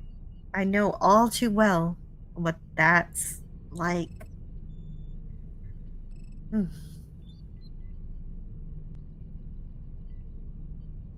Yeah, it does. It does really seem it's tremendous the way that he's really doing that. He was never afraid of trying to figure out what he could do to be better, because even before he was trying to see a psychologist, but this he's doing it a little bit more proactively. He's facing his fear head on, whereas before he was just sitting on a couch telling somebody his problems. But this, he's saying, this is what scares me, and I'm not going to be scared anymore. And I hope it works. I really do.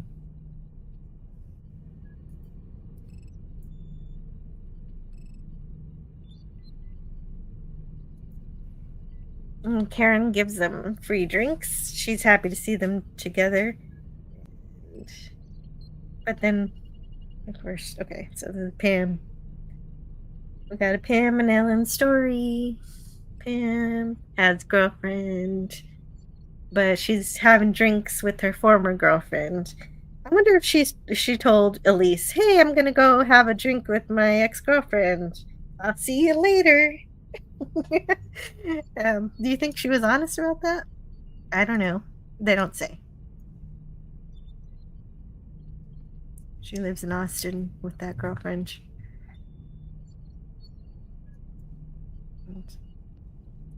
Yeah. Anyway, she's a poet now, so she's not taking Karen up on her offer to be a bartender again. She's got a different career path. Larry doesn't work for NASA anymore. That was news to me, actually. So it would have been nice to see Larry at Boeing working or something, but we just learn about it this way, expositionally.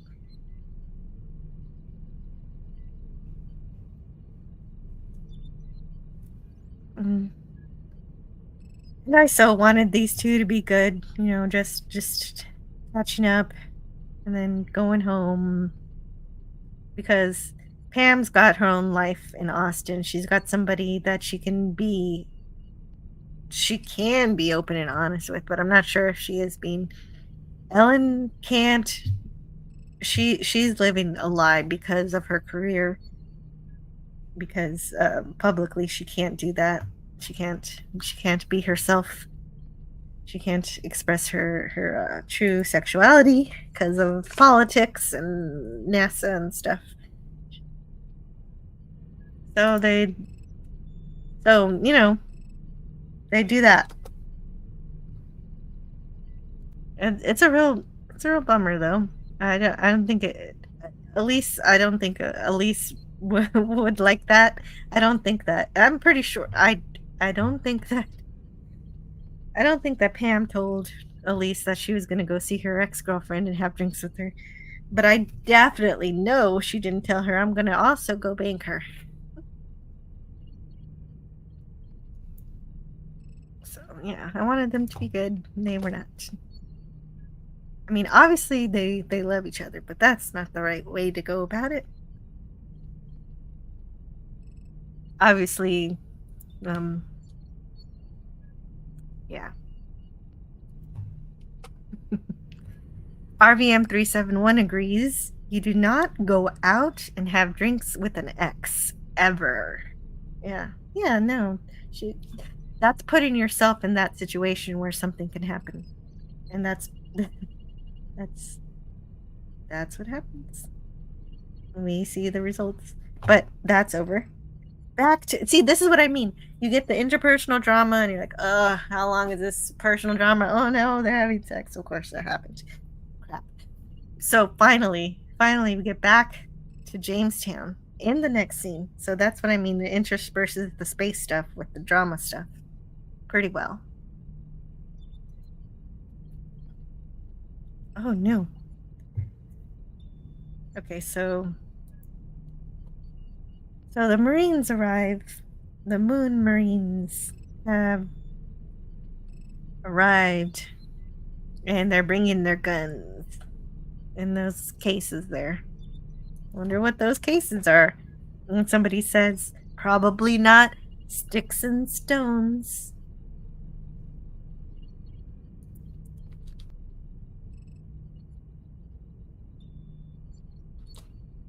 Yeah.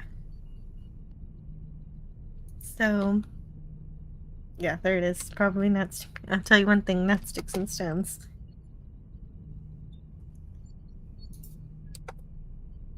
And Al Rossi greets them. And the former Linus, Tracy, gives a badge to the new Linus, the new person who's joining the Jamestown moon base for the first time. What's his name? Burnett. I think Burnett's? Yeah. Charles Burnett's is the Marine that's on the moon for the first time, so he gets the Linus badge.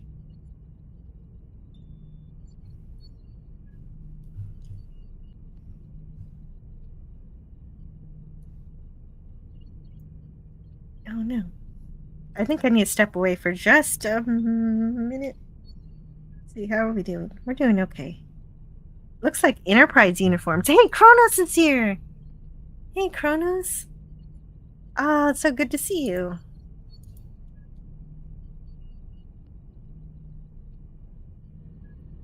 And so she's Tracy not only has to give Burnett's the tour and christen him the new Linus, she's also got to train him to fly the lunar module, the sim. He's sim certified, but he hasn't flown on the moon. Yeah. Hey, how are you doing today, Kronos? I'm feeling pretty good because the word is Bird of Prey 5 might be going home tomorrow. That's really good news, right? RVM 371 says it would have been cool if the Marines were wearing Mako uniforms.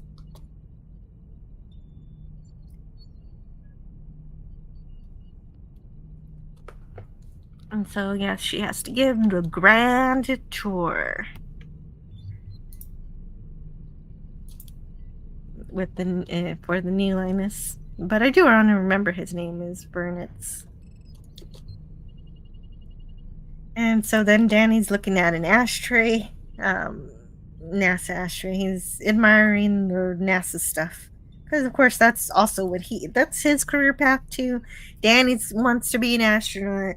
Kelly wants to be an astronaut. All the kids want to be astronauts, too, someday. So, of course, this is the show telling us in future seasons, these are going to be the astronauts as we continue into the series. But right now, he's just being creepy with Karen. Like, it's not hardcore creepy, but it's kind of like he's getting really close to her. And he's talking about his childhood and her being a cool mom, but it's also I'm really hoping that they do nothing with this because it's really odd. Hopefully it's just how he feels on his side, and she's like, yeah, no. Karen, don't. If Karen does, I can't.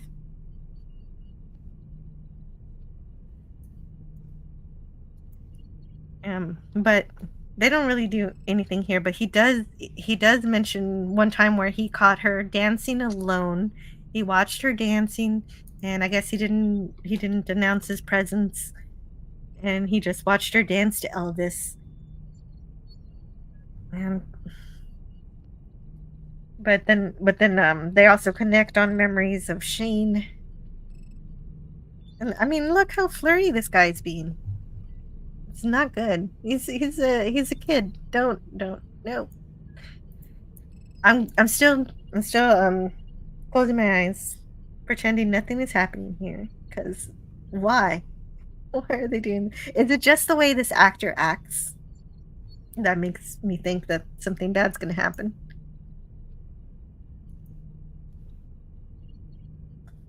The only thing that worries me about this, because it does seem one-sided here, that Karen's just being a good, she's just being fine. She's fine. It's all that energy is coming directly from him. The only thing that worries me about this is the very last scene of this episode, where Karen goes home. Not with him, fortunately. But she still goes home. And well, the scene is still going. Oh, is this episode over yet? I'm still waiting.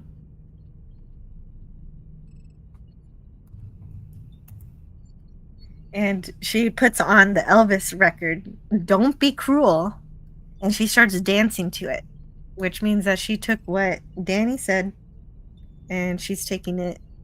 She's letting it affect her in a way. I don't know. It's nothing yet, and I hope there's nothing that ever happens with Danny and her. It's one-sided until she goes home and begins to dance by herself at the end. Yeah.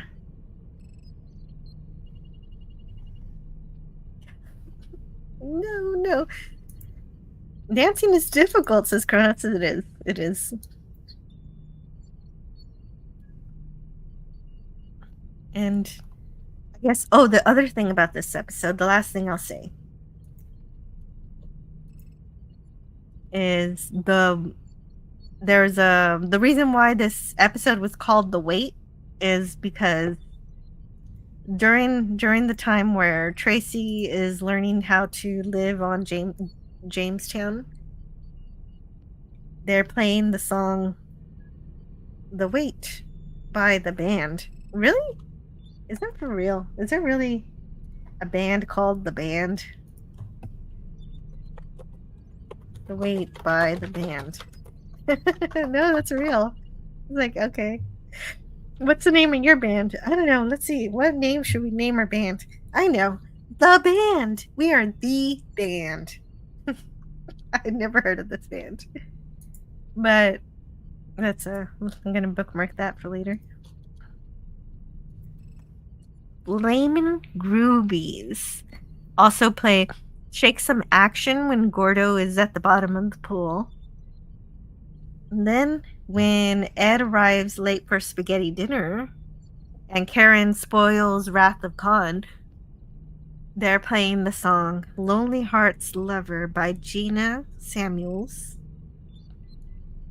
And of course, at the end of the episode, Karen is playing Don't Be Cruel by Elvis Presley. And now we're moving on to the next episode, Best Laid Plans. This is Season 2, Episode 6. It was first aired on March 26, 2021. March 26. Oh, wow. Speaking of Spock, that's Spock's birthday.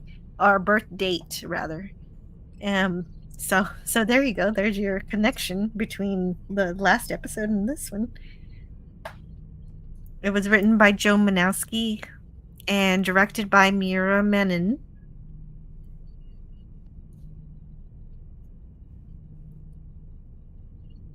And Penny says, Kronos, where have you been hiding?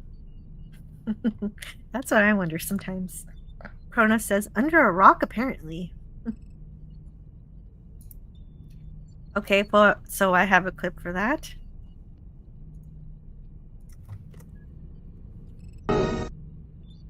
Thank you, Kronos, for inspiring me to play that clip. Fly Me to the Moon would be a good song to sing, says Kronos. Spock should have lived in this timeline.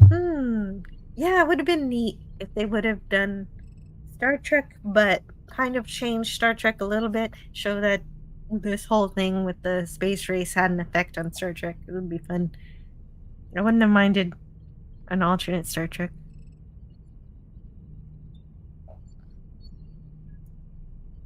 I didn't see the whole clip. Well, this is the whole clip. What whole clip are you talking about?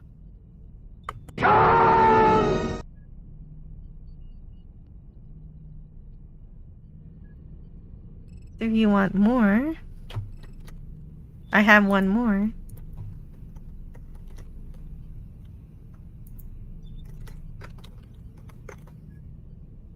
Oh, I have two more. Revenge is a dish that is best served cold.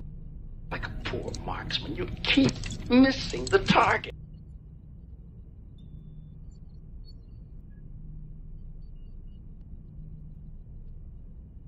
Cronus says, that's better. Thanks. You're welcome, Cronus. Anything for you. Star Trek 3, The Search for Kirok. Hey, you guys.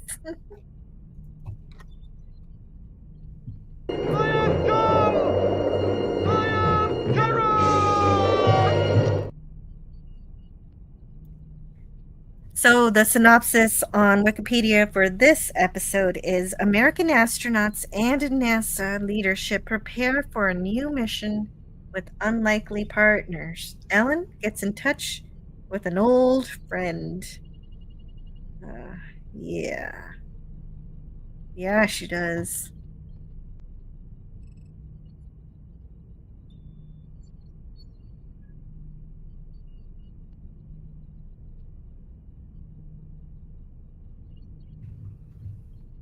Okay, oh, sorry. You know, for a second. Look, I have one job on this lousy ship. It's stupid, but I'm gonna do it, okay? Wow, really going for Khan's ego. And what an ego that is. Okay, so obviously there's a whole ceremony, song and dance for the Soviet delegation coming on. One of the things I didn't mention in the last episode was the Apollo-Soyuz mission. So this episode is starting to build up to that. I guess that's why it's called Best Laid Plans, because the plans for everything are coming into fruition here for the Soviets and and the Russians to get together and shake hands in space. I like the exchange about being happy and socialism. Oh yes, me too. I thought that was really great because if you do know, a lot of people in Hollywood are pretty liberal, so the likelihood that the writer is liberal is pretty high. So that they could write a line like that, knowing the character is Republican, writing it like in a respectful way like that. That is awesome. And so Margot says, I'll read the line for you. If I can pretend to be happy, so can they. And Thomas Paine says, 60 years of socialism will wipe the smile off anyone's face, comrade.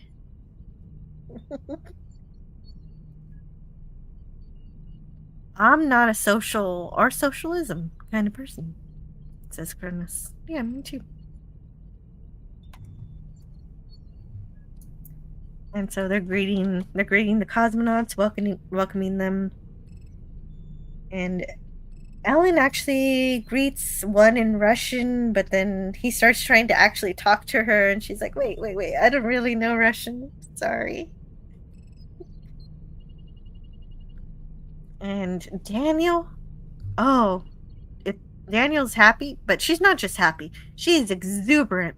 Her joy is completely infectious. She is so excited for this mission. You can tell she's really going to take this seriously and do her best. I have a lot of confidence in her.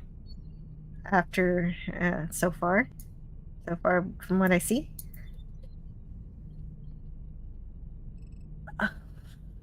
Oh, what am I? Let me know when I get really annoying, says Cronus. Oh, okay. No, you're totally cool. Glad you're here. Oh, I like this building. Look at this. Saturn. Rocket. All right there, painted on the side. Very nice. Beautiful. Beautiful overview of NASA. And so they have a meeting. They have a meeting with the Russians to explain how they could be docking. Nobody's talking to her. Nobody's giving her any. Everybody's quiet. All the Russians are just listening. But then when she calls the Russians astronauts, she does the faux pas of calling them astronauts instead of cosmonauts. Then they speak up and they say, no, we are cosmonauts. And also, hey, while we're at it, let's change the name of the mission from Apollo Soyuz to Soyuz Apollo. but she ignores that and continues to explain how the astronauts and the cosmonauts need to share information because they've got to do this docking module. They need to mate the two modules together. You know how you have a female part and a male part, and active part and passive part. And she's saying that the Apollo ship will be the active part and the Russian ship will be the passive part. And so then the Russian ship can just sit there and wait for the Apollo ship to lock on. And that is her plan. That is the plan that she's had for ever since they figured out this was going to be a thing that they were going to have to do. This is what she figured out.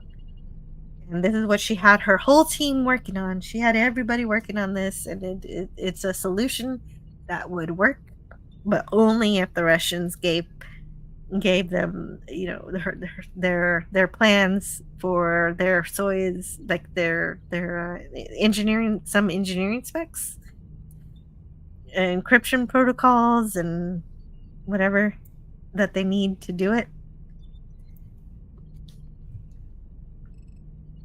Soyuz will execute a 60-degree roll maneuver and then maintain attitude, while Apollo maneuvers along the V-bar until contact.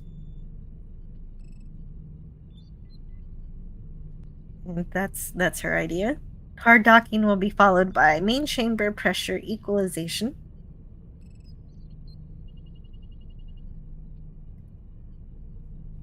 And oh yeah, that's where she explains the astronauts, mixes those up.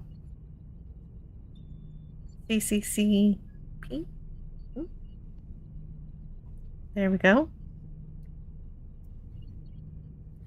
Yeah, so, but since the Russians are not happy with this plan, they do not want to be passive. They don't want to just be sitting around while the NASA ship gets to know more about the Soyuz. Then the Soyuz gets to learn about the Apollo.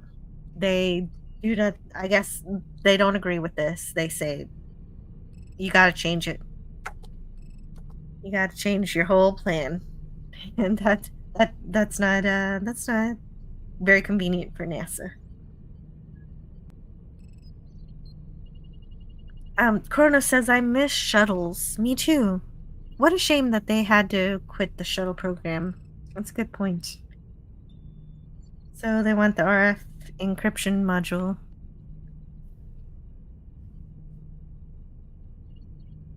I'll show you mine if you show me yours. That classic line.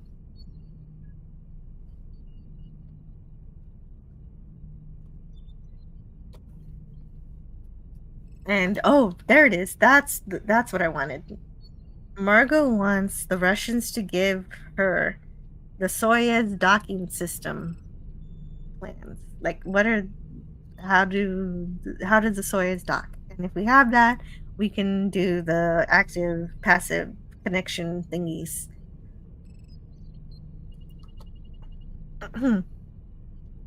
which we can install on our module. And nope, Russians are not happy with that. The basic Soyuz model is still in service now with only minor upgrades, says Gavin Blackman. Yeah, I know, right? Okay, so there's an actual thing that's happening right now on the Starliner in our reality with astronauts stuck on the International Space Station right now, and I mention this every time, as long as those astronauts are there, and as long as I'm still talking about For All Mankind, I'm going to mention those astronauts. And they're still up there, they're still waiting. There's 2 of them up there. What's their names? So this is the live stream where I find out the names of the astronauts who are stuck on Starliner, Boeing Starliner. Okay. Their names are Butch Wilmore and Sonny Williams. So a man and a lady are stuck in the ISS. Yes. Are the peeps in space doing all right? Yes, they're doing okay. They're surviving. They've got food. They've got the things they need to survive. The only problem is they weren't supposed to be up there so long. They should have been back down by now. But the reason I mentioned them, which, I mean, I think I've mentioned them every one of these live streams, no matter what. So it's a good thing they came up again today. But I mention it because one of the things that stops them from getting home is that I guess they haven't asked. They could ask Soyuz for help, and I wonder if they would help. I think they might. It would make them look pretty good. But I guess politics is keeping the astronauts in space.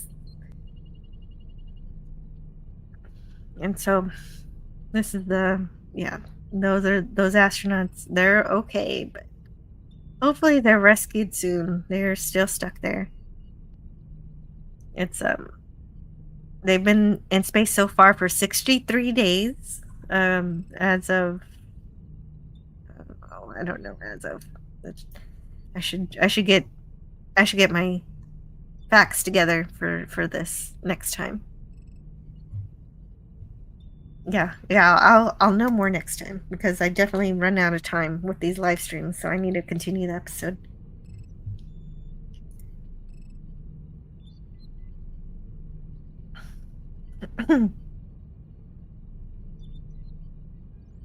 But they can't share even the most basic information, like just how to communicate with each other. So how are they going to make this plan work? Bradford says that he doesn't really care too much if this plan works or not. The politicians in Washington would be totally happy if the Russians decided to pack up their ball and go home and decide not to go through with it. And of course, the Apollo-Soyuz mission is a real mission, a real diplomatic space mission that happened. It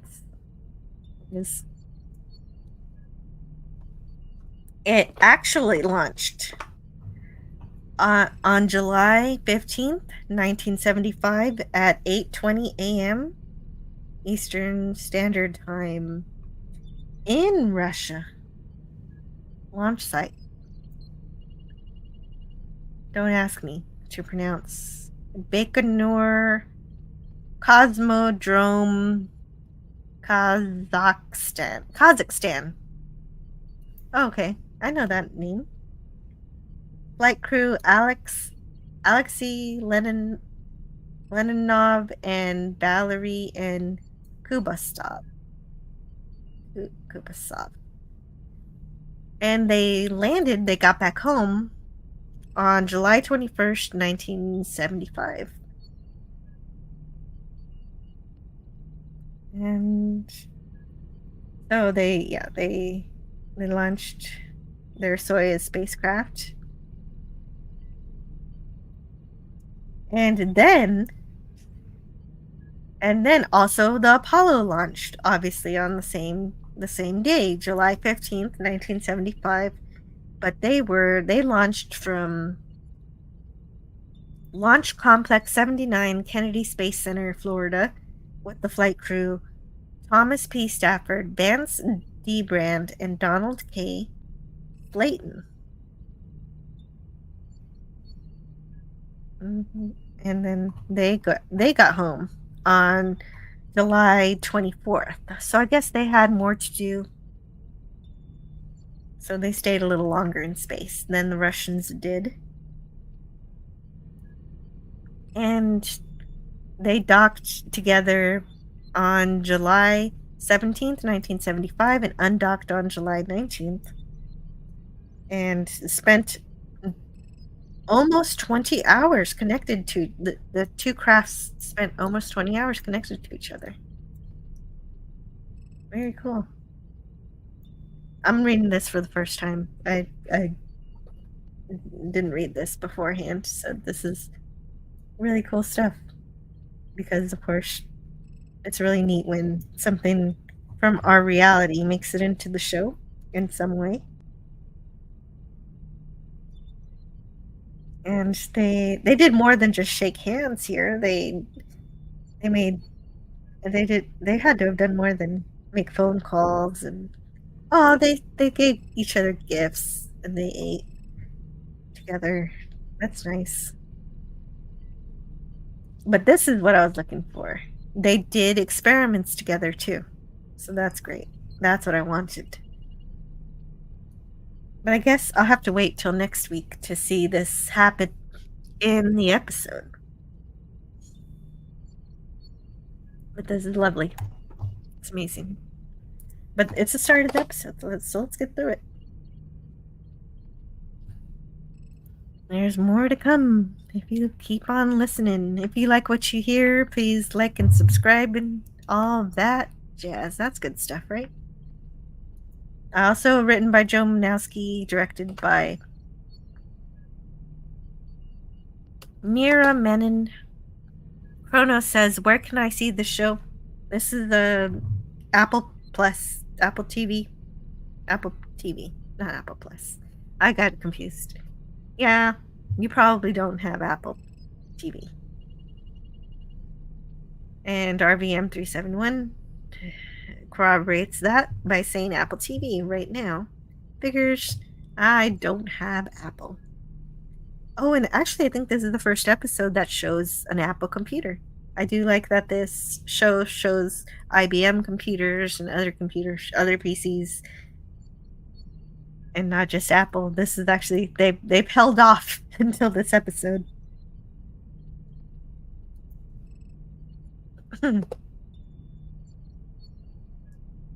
Just like Cobra Kai, I'll see that one eventually. Yeah, I know how you feel about that one. I want to see it, but then I just kind of never get around to it. And I was tired of not getting around to this one, so I went for it. But I need to find a clip. I need to step away for a minute. You being here, Kronos, invigorated me for a second, and I stayed for a bit. But I need just a minute. I'm gonna play this commercial.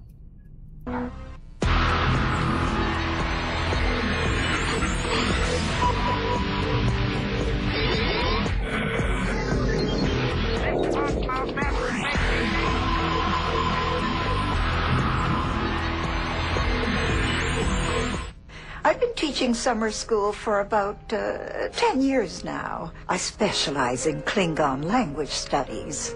Much behasta, Dutch. Much behasta, Dutch, Miss Roy. How much for these apples?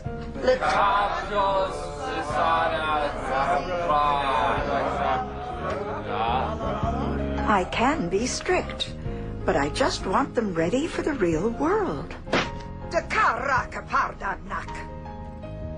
In Klingon culture, it's important to exercise the body as well as the mind. Teaching Klingon's a lot of hard work, and you have to make many sacrifices.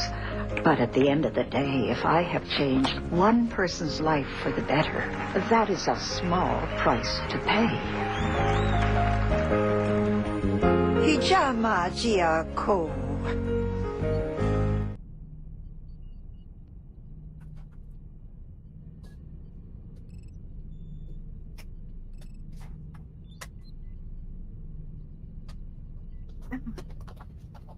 There are a lot of things I don't know. That would be amazing. It would be cool. It would be Meeting Captain Kirk. That would be I know. Computer, access the new keepsake magic ornament from Hallmark. Accessing USS Enterprise, a collectible ornament accurately representing the Galaxy-class starship. Ornament carries Earth date 1993 and illuminates in a realistic manner. The new Starship Enterprise ornament, please.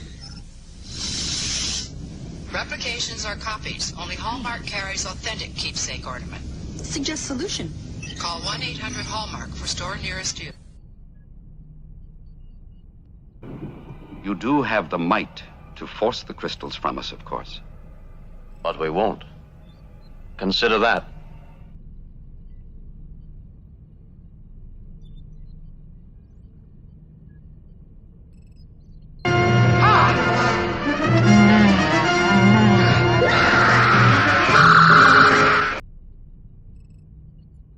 Hello, welcome back. Thanks for giving me a moment. I had to step away for a bit.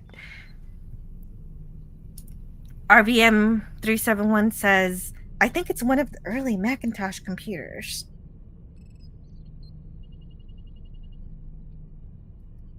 And Cronus says, I don't like the Enterprise D. I do. I like the Enterprise D. But you know what? I respect your opinion, Cronus. You have every right to dislike the Enterprise D. You're probably like Scotty, you know. Or maybe you do like. Oh, you like some of the alphabet. Scotty says no bloody A, B, or C. But I like A, B, C. They're really nice ships. Anyway. RVM 371 says, it might be worth getting Apple TV just for a month or two to watch 3 or 4 shows that aren't really that bad.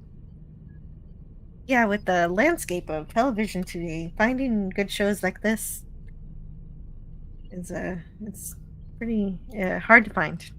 Harder to dig amongst the dirt for the diamonds. Daniel's Hot Topic says the Enterprise E is so much superior to the D. Oh, Daniel agrees with you, Cronus. Hey. Yes. Or D. I forgot D. Thank you, Cronus. Did I forget D? Okay, so there's the recoil that somebody was talking about earlier. It was a long time ago because, you know, when I mentioned guns in space, that's the part people tune in for. You know. Wait, let's see what's happening here. Did I miss something? I hope I didn't miss anybody.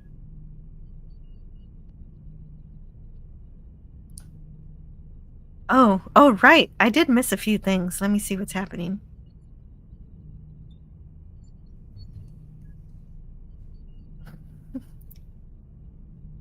Okay, I saw that one. Are there aliens in this program? Not yet. Not technically, Daniel. Although they did spill some ants in a previous episode, and there are ants that have been born only on the moon. So technically those are aliens, but they're earthly. They're still Earth-based. They're from Earth. Of Earth. They're not of the moon, but they're born on the moon.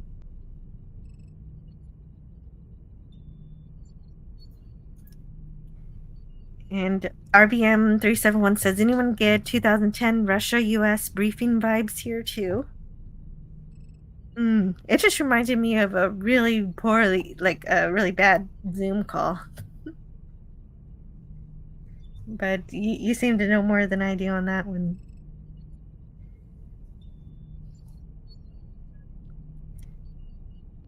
And Gavin Blackburn says, illegal aliens signed up? Oh, is that an aliens joke? I miss the shuttles. Oh, actually, yes. Yes, actually, Aleda is from Mexico, and she she's working for NASA. So good for her. Hopefully she gets to keep working for NASA. The contingency of her staying in the US is that she has a job. So she's legal because of a program that legalized her, I suppose. That she, as long as she's working, as long as she's got a job contributing to society, she can stay. And so she did. Margot, just as she was going to get deported, Margot stepped in and gave her a job, of which she was not very grateful at first. But this episode, she's turned that around and she's working and she's doing good. And you can see that in this episode, her character arc is turning for the better. Very happy with the lead of these 2 episodes. The basic Soyuz module is still in service now. Yes. And that did give me a good tangent. Thank you so much. The best laid plan of mice and men often go awry. Yes. And that's a very good book. It's very short.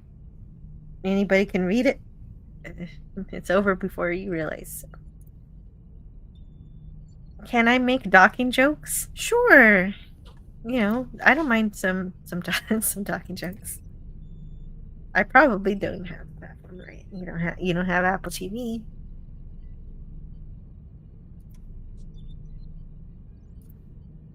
And space rifles.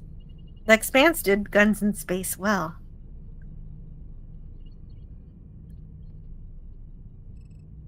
There you go. The Outcast Creative. Jill is alone? This shall not stand. Yeah, this is my first time streaming about this show on my own. I'm doing fine, I think. But you do have a link if you want to be here. Hey, hello. Welcome to Lance from the Outcast Creative. Welcome to the show. Like I said, it shall not stand. I'm here. Hey. I can't be on for too long, but I appreciate the invite you sent me earlier. The reason I only just saw it is because I went to see the Living Daylights, the first Timothy Dalton Bond film, at the cinema today, because they have a retrospective Bond season, and they show them every year. And I try and catch a few of them each year, and I haven't seen the Living Daylights on the big screen since I saw it when it was first released in 1987. So I caught it this afternoon, and I've literally just got back and sort of almost eaten my dinner, and then I saw your invitation. And then I also saw you were streaming alone. I thought, well, we can't have that, so I'll pop on for a bit. And I haven't minded so far. I've been having a good time, but it is so great to see you, and it sounds almost like that's a holiday. They say it every year. Well, I'm not going on holiday anywhere this year. Oh, I mean, like a special day, like every year. Yeah, I mean, I was going to stay in and work, and it's just like I had a free ticket actually because they messed up a ticket booking of mine. Nice. And I thought, well, if I go, I don't have to pay. So, I quite fancy seeing that film because it was it's definitely in my top 5 Bond movies, Living Daylights. It's probably around number 5, but I really like that first Timothy Dalton outing. Steering us back on topic. Sure. I haven't watched this season since I saw it. I think I binged it all about 2 years ago. The first 3. Is it season 4 is the latest? Season 4 is the latest. I'm currently on season 2, episodes 5 and 6. The Wait and Best Laid Plans. And so far, we're at the area where they've got guns in space. They've figured out how to shoot them, and they're testing them out here. Yeah, and I mean, I'm not sure where we are in the Russian-American moon conflict timeline. Okay, so there isn't a conflict yet. They're actually doing diplomatic stuff. So right now they're mirroring the events of our reality where they have the diplomatic Soyuz Apollo mission. So that's where we are in terms of where we are with the Russians. It's actually a really sweet episode. They actually build a rapport with the Russians, and they take this is the episode where they take them out to dinner and have all that good fun. Well, regarding conflict between Russia and America, in the words of Yoda, there will be. So I believe it. I believe it. Coming. Because in the background they talk about the Panama Canal being a point of contention. Did you like the because I don't think I've been on any of your season 2 streams, and forgive the diversion, but I'll keep it relevant. Did you like the kind of historical recap at the beginning of the season, but with the subtle differences, the changes that had occurred in history? Oh yeah, I definitely. So good, isn't it? It was. I think I went through a list of them, and some of them were the same, some of them were different, and so it was fun to pick apart. It's really clever, and there's so much in there to be mined that you can then. And also we get Hoshi. Yeah, and yeah, that's the coolest thing. One of the things I really like about this show, and of course the Acolyte got cancelled today, you know. One of the things I really like about this show is it's got loads of sort of what I would call modern social issue topics to be explored through the characters' believable narratives. You know, we have LGBT characters who have to kind of pretend they're living other lives because this is the time that it's set in and so on.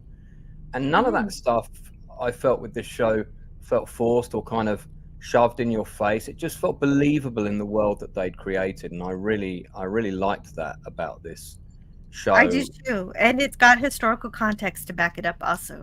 It has, and it makes sense. If anyone watches the first 2 episodes and kind of, perhaps rightly so, is given the false impression, oh, this is going to be a false kind of woke historical narrative about women in space. It doesn't look like it. It's really not that. It's such a good show. It's so underrated. I'm trying to get Chris Marshall to come on my YouTube channel for an interview. The actress who plays Commander, she's the black woman in space. Oh, Danielle. She's such a good actress. I love Danielle. Such a good actress. Yeah, she's really great. I love her, and I love the actress who plays Molly. Yeah, she's really good. Man, she's Oscar worthy sometimes in some of her scenes. But you're right about the way that they portray gay people. They have Ellen and Pam. They just reunited. Pam's becoming a poet. It just all sort of feels very organic, and I think, you know, regardless of your views on these topics and whatever, and I've got, you know, I'm a very liberal guy myself, but regardless of your views, I think this is a show anyone can watch, and it you know, it's all that stuff is very organic. It's not forced. It feels believable. There's loads in this show to enjoy.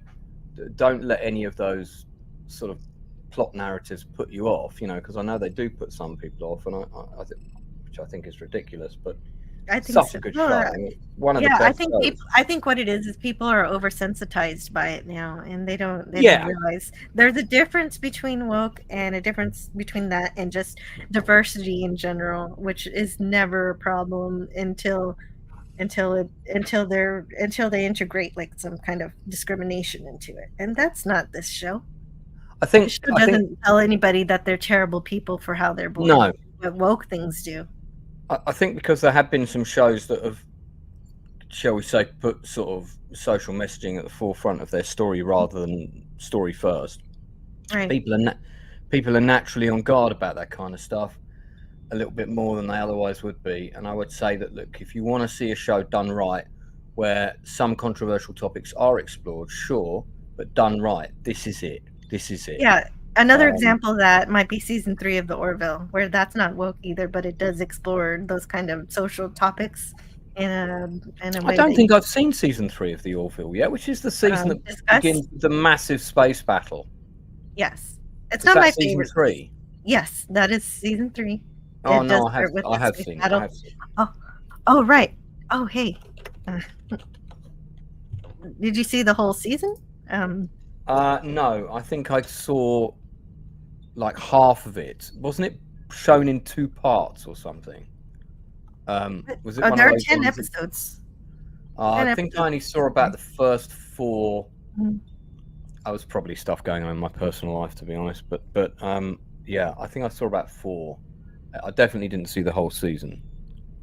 I like the Orville. The Orville feels more like Star Trek than any of the recent Star Trek Yes. shows.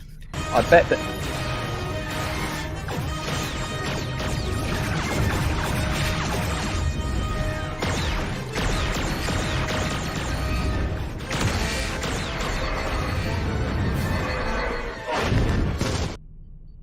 Say big space battle and it shall appear. Yes, there it is. I just happen to have that in my back pocket. Yeah, I set that up for you. Private message me a few more of those, and I'll do my best. I was going to say, if they brought out a For All Mankind airsoft version of this rifle, I tell you now, it'd be a big seller. Oh, it would absolutely. Yeah. Well, even a Nerf gun. Yeah. That's one thing I thought about this show. Was I thought the aesthetic of the weapons was great because it was like Vietnam but in space, and I thought, this works really well.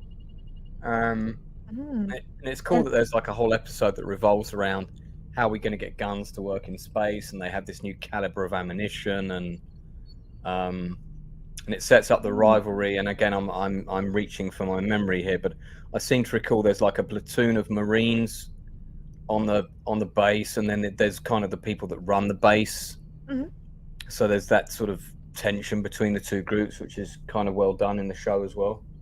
It is. These are the Marines right here, and Tracy is here showing them around, and they're shooting at the target. It's completely missed. There's a bit of a he says that there was an awkward recoil effect that he had to deal with when shooting the gun, and they're a little bit paranoid about where that bullet might be. She says, "Oh, it might be in orbit, traveling around the moon, and it might come back to you. Maybe you don't want to." Yeah, that's kind of a weird thing when you think about it, but perfectly probable, I would imagine. I thought it was probable too, but then she plays it off like it was a prank. But I was taking it seriously.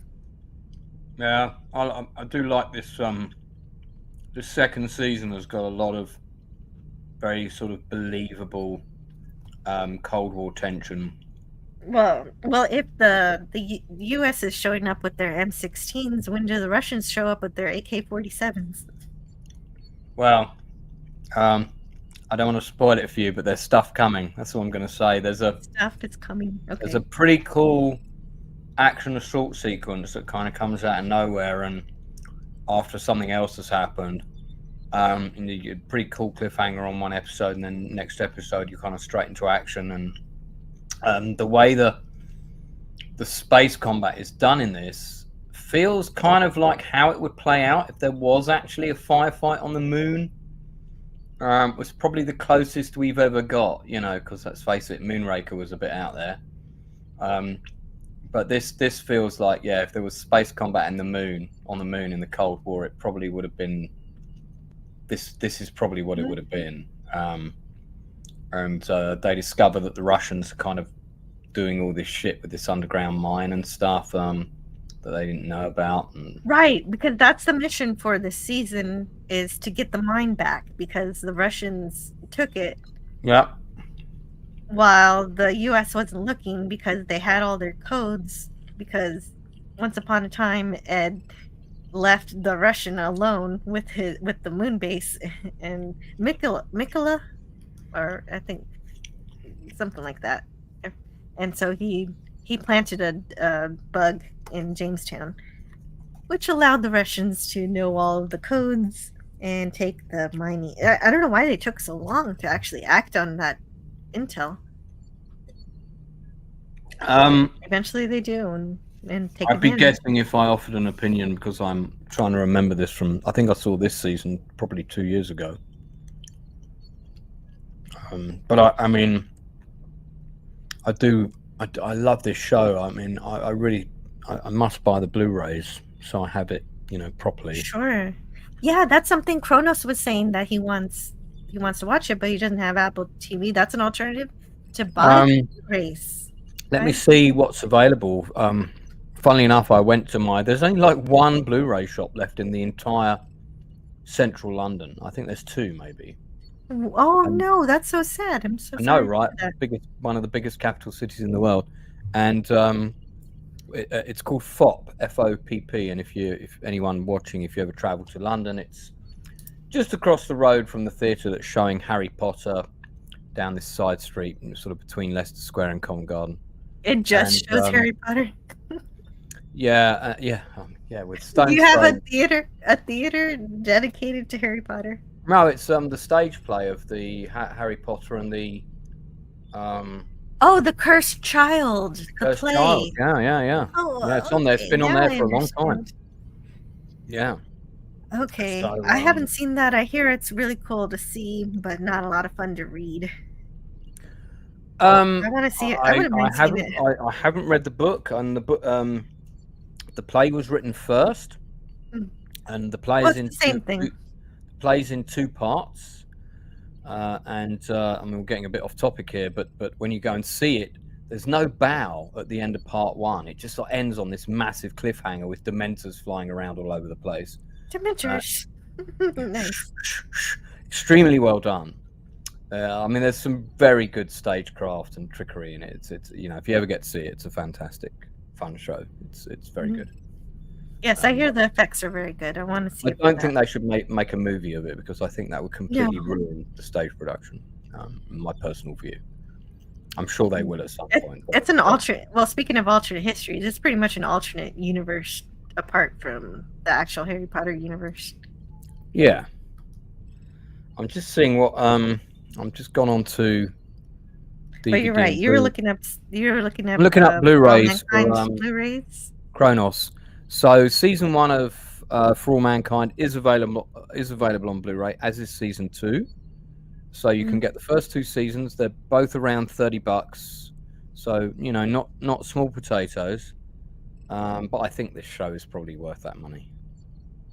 Yeah, I think so. Season 3 not yet available, nor is season 4. If I worked at NASA, this would be me raising my hand like I'm in school. I kind of imagine you being the your persona. If you were in this show, you'd be like the Asian girl. That's you.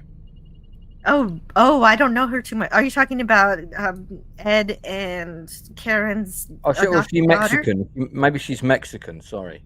Oh, the one who Aleda is the Mexican girl. Yeah.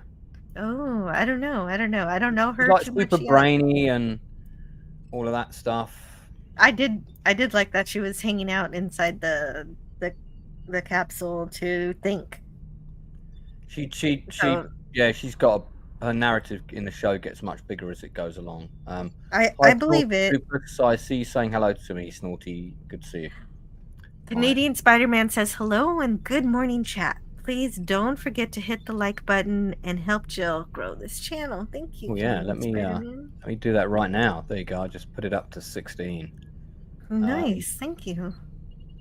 Yeah, no worries. So I was streaming till 4 a.m. yesterday because I was just about to go to bed when the Acolyte got cancelled, and I was like, I kind of want to talk about this, and it wasn't so much that I wanted to talk about it being cancelled. It was more that I wanted to look at the way it was, the wording that was used in the press, and I kind of had my suspicions about that, and it was all this gaslighting of blaming the fans and no one putting their hand up and saying, actually, this really wasn't a very good show.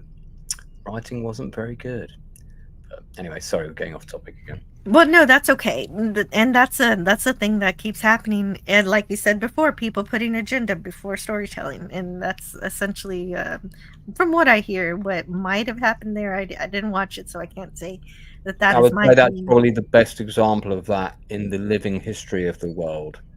Okay, good. Then I have not been led astray. Canadian Spider-Man says London used to be my favorite city in the world. Spent time in central Finchley and also around Victoria Station near the elusive Camel pub. So Finchley Central, he would know. I forget the name of the game shop, but you come out the tube, you turn right, you go up about 150 meters. Amazing board games and hobby store. there. The name of it will come to me. I used to be in there all the time, and I stopped going in there because every time I went in there, like my credit card would take like $100 hit, you know. So, but it was a great game store, nice little high street. That's one of the nice little villages of North London. I used to live 2 stops down from you, mate, when you were living there, probably in Highgate. Yeah, Spidey, he travels all over the world. He's he's a worldly Spider-Man. Well, he has to because he's got to have like adventures and, you know, True. defeat evil So empires. I do have a bit of a time limit, so I do need to get through this episode. Right, let's go. Sorry. Come on, and I've completely derailed the process. Oh yeah, but in the best way possible. I'm so happy you're here. But I do need to. They have to redesign the entire docking from scratch, and Aleda is getting into the design process, even though that's not. Yeah. She's been assigned to ops, but she wants to work on the design, and Strausser ignores her. He says that she needs to work on it. She's stay in her lane, do what she's been assigned. And if you look in that shot, you can see that Jill and Alita's hair very similar. Oh, that's all I'm saying. There you go. My hair is brown. Hers is black. Well, in your avatar, it's very dark. It's true. It's true. It's true. It's the coloring. It's coloring. Yeah. Mm-hmm. All this internal politics office stuff is really well handled in this show as well. I love it. I love the politics drama. Yeah. I prefer the politics drama to the interpersonal drama. Yeah, unfortunately, I think we get more of the politics than the interpersonal. You know. Good. I think the show in these 2 episodes, but it's less interesting. No, actually, I think it's better handled in these 2 episodes where there's a balance between the 2. Yeah. The previous 2 episodes had too much of the interpersonal stuff, and they were just like guns in space, but they didn't really do anything. It was too much. I mean, I appreciate it for the character building and all of that, but I enjoyed these 2 way better. Yeah, Margot, brilliant character. She goes through such an amazing arc in this show. I mean, I hate to say it, but this actress is probably never going to get a better part than this. Not that she's not worthy of better stuff. It's just that the writing in this is so good, and it's such a big narrative. You know.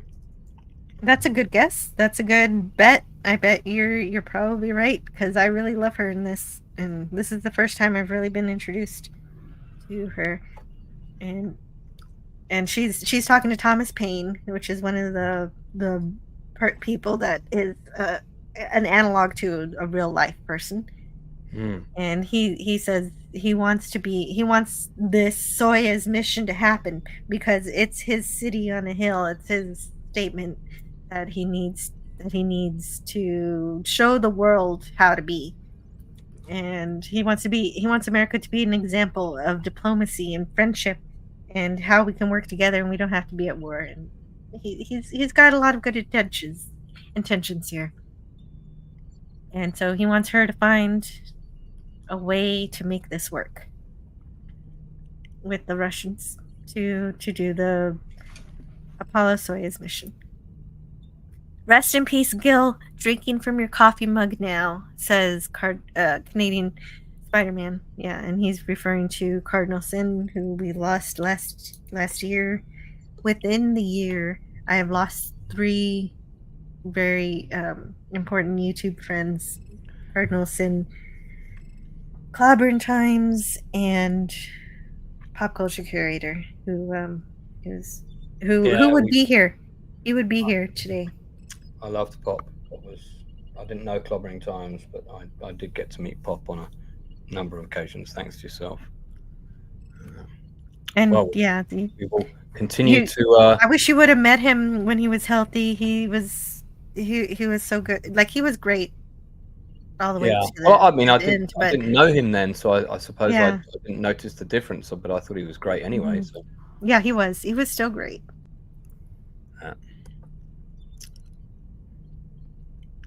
Yeah, this character's a bit of a weasel. Is he? I don't know. I kind of like him anyway. I think he has a good intentions, and he actually enjoys space. He's a politician who actually is into the science, but I guess you know more than I do. Well, yeah. I mean, he's he comes into conflict here and there. And so we go back to the very first scene in the very first from the beginning of the season, where we see the launch of the Sea Dragon. So we're not finally at that time where that is launched, and they're worried about the fact that there's so much plutonium on the ship. But it's a successful launch.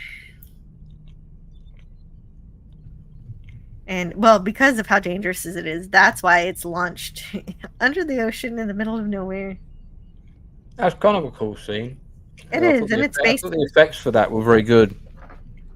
I think so, too. And it's based, of course, on a real design for a real rocket ship that was never really built. But it is for this show. Yeah. It's within the realms of achievable reality for the show. Yes. And that's important. Yes. Make it go good. Kelly's reality is that she has to write a paper. She has to write a paper to get into Annapolis because she wants to be in the Navy. But she wants to go to school, so she, if you go to school to a military school, you're gonna rise higher in the ranks faster, right? How are you liking Commander Baldwin? I like him. He's got a very interesting. I know Karen. narrative. Karen is upset with him because he did the fighter jet thing for Gordon. I've been repeating this all throughout, but he was trying to help Gordon with his psychological issues, and he was being a good friend. I don't think he did anything wrong, really. He just had some bad luck, and the engine caught on fire, and he had to eject. A really good performance by Joel Kinnaman in the character of Rebel Baldwin. Again, he's still in the show now. Fantastic narrative. His character goes through a lot of changes, and you get that someone who in the more recent seasons, and you'll see when you get there, he's very culturally out of his depth because he's from a different time, and we get to see the time that he's from, so we see all of that, and that's another thing I think this show does so well. Yeah. For sure, and I can't wait to see where it goes because I like him so far. I could see, I could tell pretty quickly the first time I saw Kelly that she was most likely what kept them together, and this is the proof. This is I had to wait for this to actually get my suspicions clarified that she did. She was in fact the reason they were able to stay together after losing Shane. And it's kind of interesting that she didn't really realize this until now. Yeah, she's the glue. Good performance as well from Cynthia Wu in the role of Kelly Baldwin. And she's trying to figure out who she is because the advice that Ed gives her to write the paper is talk about yourself, and she's realizing, who am I? As every kid does.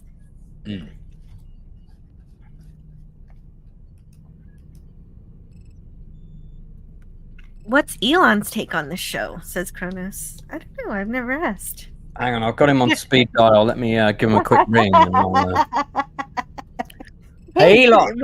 Well, Elon. You know what? You're. Hold on. Yeah. I wish.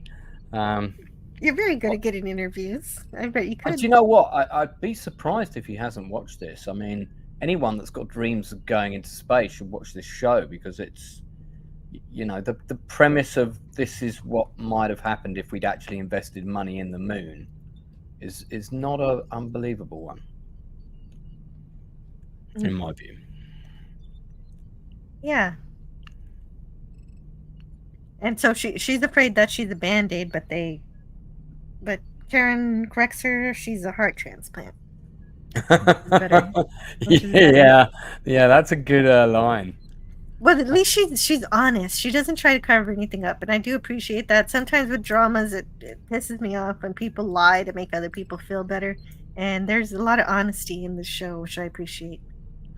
Yeah. I think the emotional narrative of this show is very strong. So Danielle gets these presents from the Russians, and she didn't realize she was supposed to bring some gifts. So she's just like, it's a little bit awkward.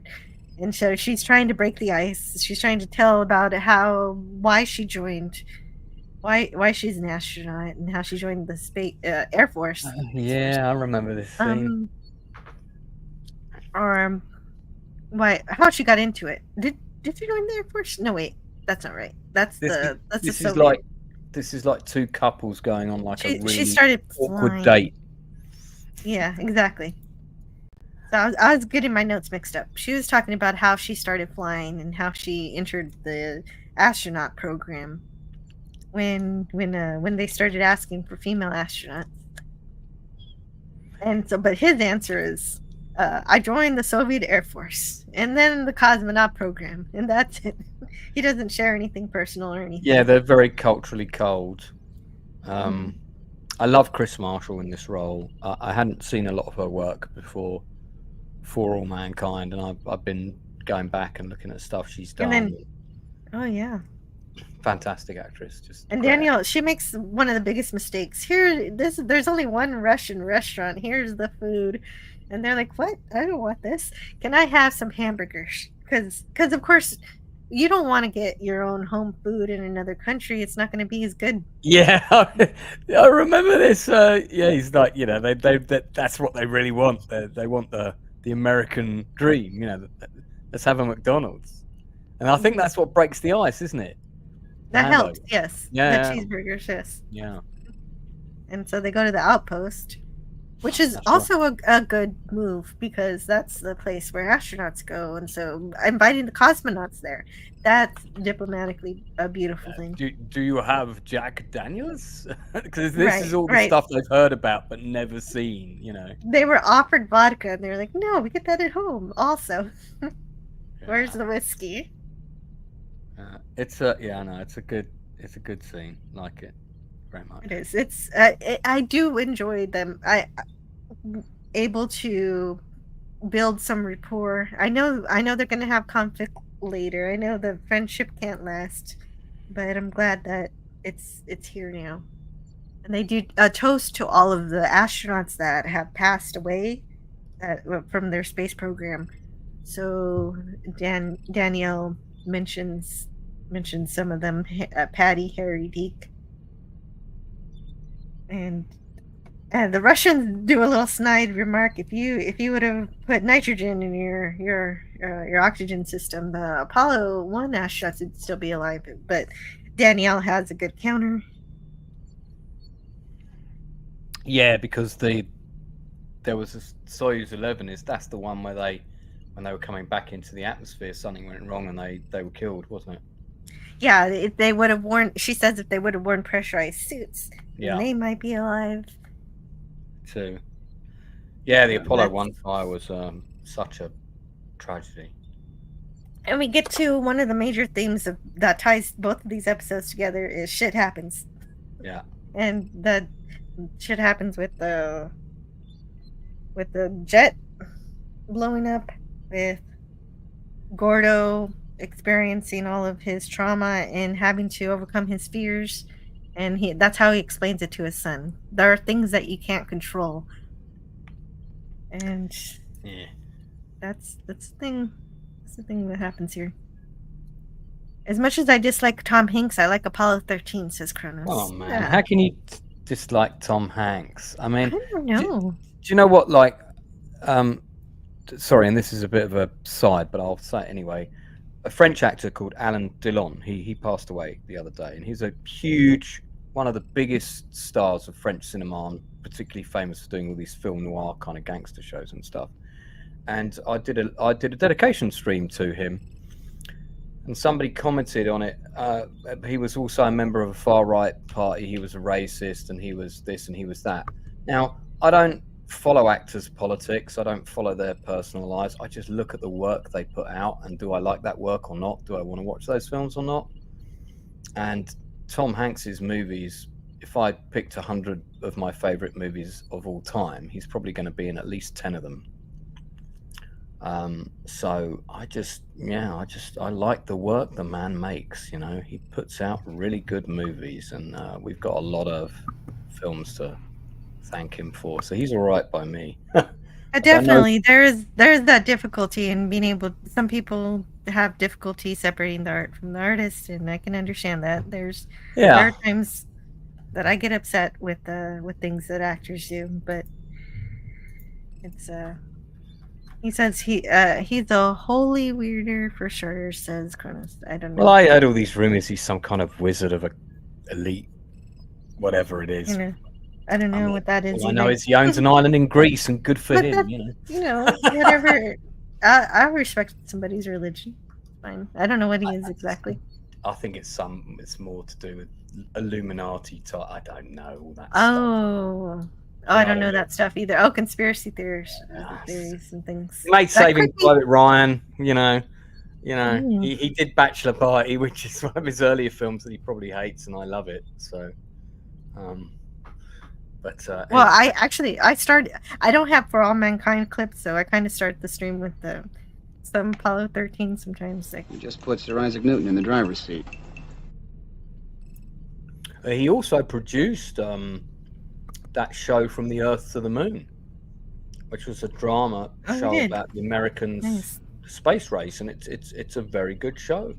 Somebody recommended that to me today, so this is the second time today I've been recommended that show. There's a whole episode about the Apollo 1 fire, and that's the best film of that event you're ever going to see. The episode that they dedicated to that, and it's Kronos, I get where you're coming from with the elitist attitude and all that, but I mean, God, that's the same of so many big movie stars, and they live in a different world to me, private jets and all the rest of it. Right. But he still gives me something in my life too. So, There's one Russian tradition that I like that they do. They do a toast to all women in the world. If that's a real thing, I like that. I've not frequented with enough Russian women to know if this is true. Mm-hmm. But I promise to investigate and find out and report back to you. Right. I think this actress is very good. She's very good. The lady on the right. Yes, and Pam. Well, she's kind of upset that they've started an affair because Pam's got a girlfriend, and obviously, like Ellen's marriage doesn't really matter that much. They can definitely sleep around, but not Pam. So that's a problem, and she's saying. She can't be with Ellen because she just can't trust her because she thinks she's going to choose her NASA career over her like she did before. But she says she's ready to throw all that away for Pam. That's the scene. Oh, yeah, it's a good scene. And is it Megan Leathers? I think plays Pam Horton. Good actress. She is. I do like her. But I'm running out of time, so I got to get through the simulation. We're flying. We're doing the Pathfinder, and they're figuring out some problems, doing some troubleshooting for the mission. And you're on the second episode, though, aren't you? We're talking about. Yes, I'm on the second episode, so I'm not doing too bad. I'm not doing too bad. Okay. I won't do any more rabbit holes. I'll keep it on point. Yeah. I can make it if we stay on target. Stay on target. Sorry. And people have been saying that to me lately. It's in my mind. and so looks like they're about to feed me some alligators. All right, so they're just doing simulation work. It's pretty cool. The only thing I don't like is that kid is still wearing that stupid hat, and he's not Navy, he's Air Force, and I don't know. At some point, you gotta pay some respect to the service that you're in, your branch. I know he's wearing it to please Ed, but that's also part of the problem. He needs to show some self-respect, I think. I don't know. Hopefully something happens with him.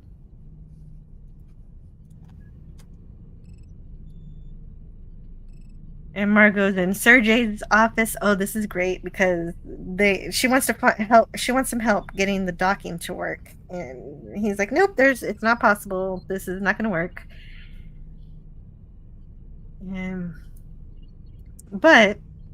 and so they have an argument, and it looks like it's going to be over. But then she leaves him a note to meet her at 11:59, and he figures out what that means, to go to the bar that she likes to go to play piano, because she's great at playing piano, but she doesn't tell any of her friends about it. This is a private thing, and he sees that immediately. He's a pretty smart guy, this Sergey's. Oh yeah, this is really cool. He's got a good story in the show, My- actually. My favorite is when they start cutting up the posters to emulate the shapes of their different spacecraft docking ports. Mm. And then they figure out that, hey, they actually can go together. Yeah, that's cool. That's a cool scene. Mm-hmm. Yeah, exactly. So that's, yeah, the docking mechanism is not so insurmountable a task after all, because they thought they were going to have to share private information, design specs in order to do this, and they found out no, they don't. The Riker maneuver, yeah. And so it's almost like they did the design was on purpose. I would like to learn more about the Apollo and Soyuz. I think there's a lot of nods to kind of real nuggets of either space engineering, design, that kind of thing. This show is riddled with stuff like that, which is all on point, which I think is again one of its strengths. Definitely. And they develop an androgynous docking system. Cool. Oh, right. Okay. That means there's no male parts or female parts. Okay. Interesting. And that's how they were made. Oh, Jimmy's talking to... Oh, okay. So Jimmy was talking to Tracy. But, okay. The only thing that mattered about that is that Gordo overhears that Tracy still misses him. And so he's like, oh, right. There was a chance. And so he had spent so many previous episodes getting over her, pushing her away, taking the key from her, and turning off the TV when he sees her on TV. So I thought he was finally getting over her. And then he hears this. He overhears that Tracy says that he makes her laugh, and that she still wishes she could go back in time and make things different. And well, that ruins all of his progress on that note. Yes, indeed. Kelly's she's trying to write her essay. She's not really doing so good of a job. So she decides. So they don't resolve this. This is the ongoing plot thread that is not resolved this episode. But she sees her adoption agency. Presumably, she's going to pay them a visit, and to try to figure out who she is, which is not a bad idea. Oh, do you like dog? Okay, this is the part I've been waiting for. Learn about Leica, the first dog to go to space. In this alternate history, he's the first mammal to go into space. But I think in our reality, it was a monkey. Yeah, I think it wasn't a monkey on a test or something. Yes. Yeah. Yes, a Remus monkey.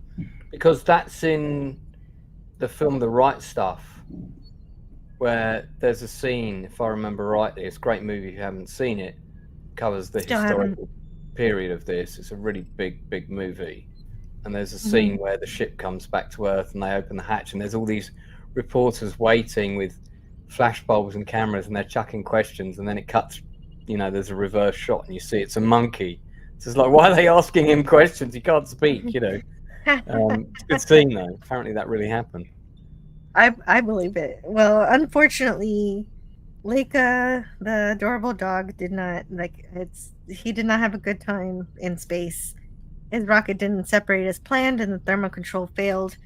Oh, it's a girl, Leica. Sorry, I misgendered her, causing her to suffer and die a few hours later. And so apparently, but apparently nobody knows this, and he's actually indulging her with information that nobody knows.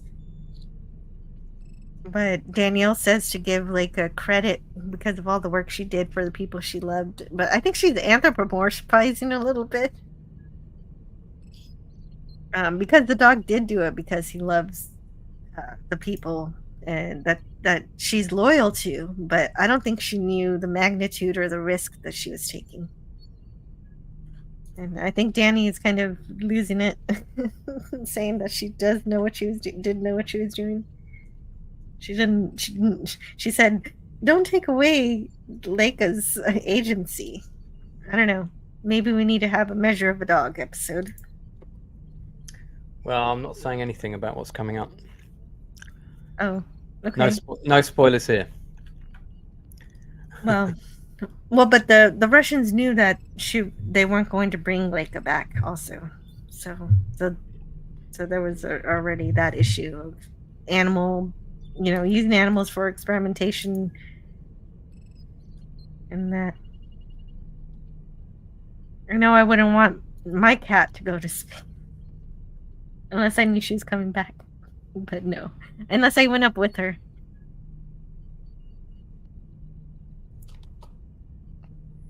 Yeah, sacrificed for the motherland.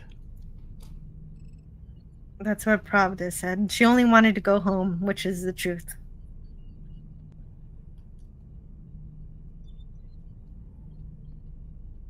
Who wants to live forever? I don't know. Cronus is doing Starship Troopers. I'm not sure. In the words of Freddie Mercury. Oh, now I have Queen's. Yeah, so that's the first thing I think of whenever I hear that phrase. Who wants to live forever? Probably one of the saddest songs ever written because he knew he was dying at the time when he wrote that. So think about it. Just too Leica.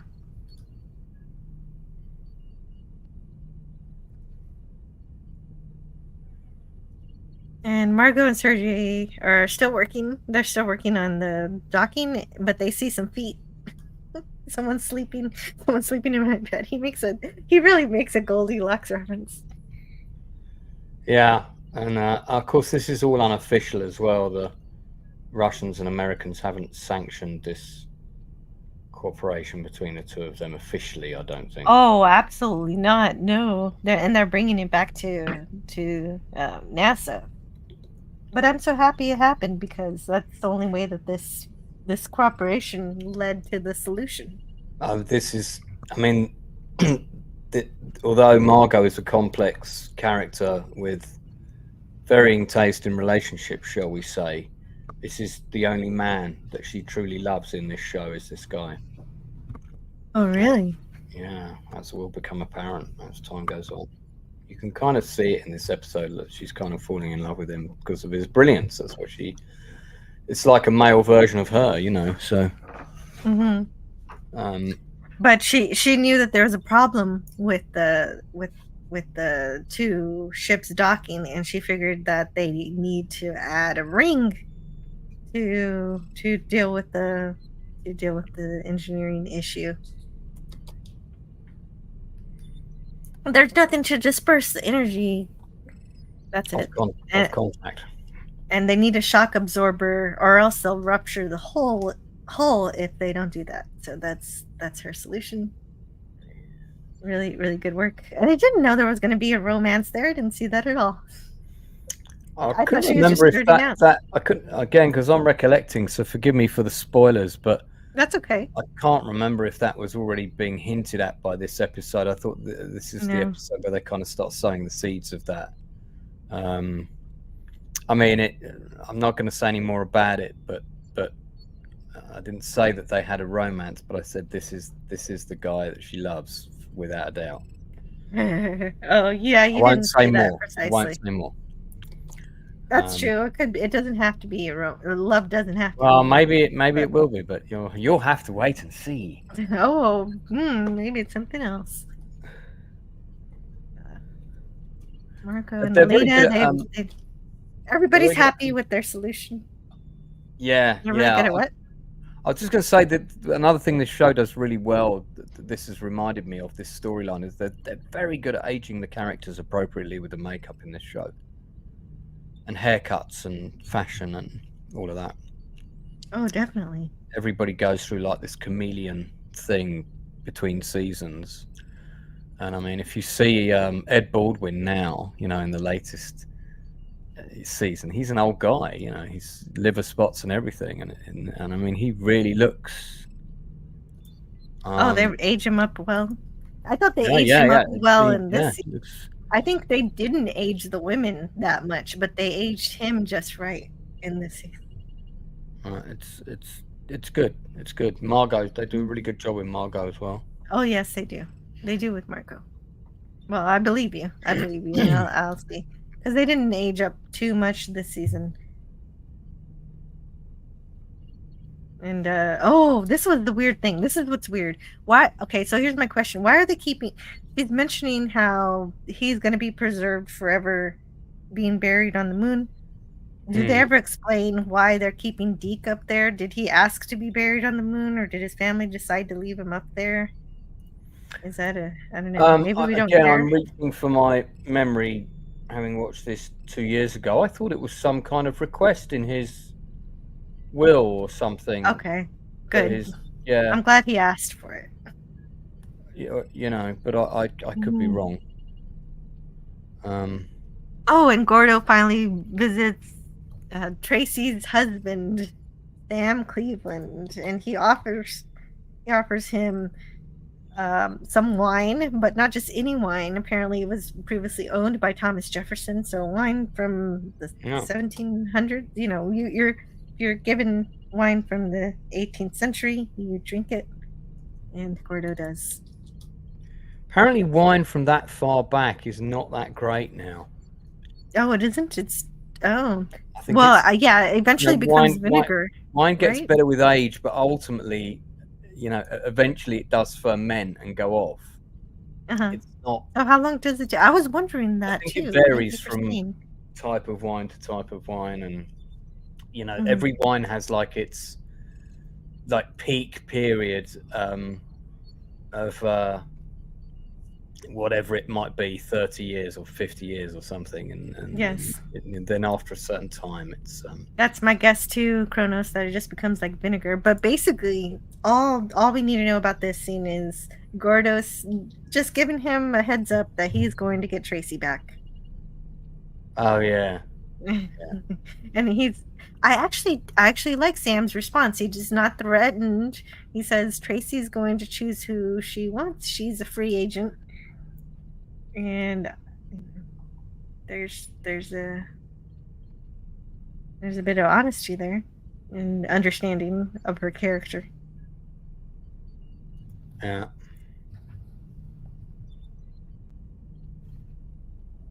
And of course he does finish his wine. Apparently it is good enough to just drain as you're leaving. And Sam does not punch him. I like that it's not typical. Even though there is drama, it's not typical.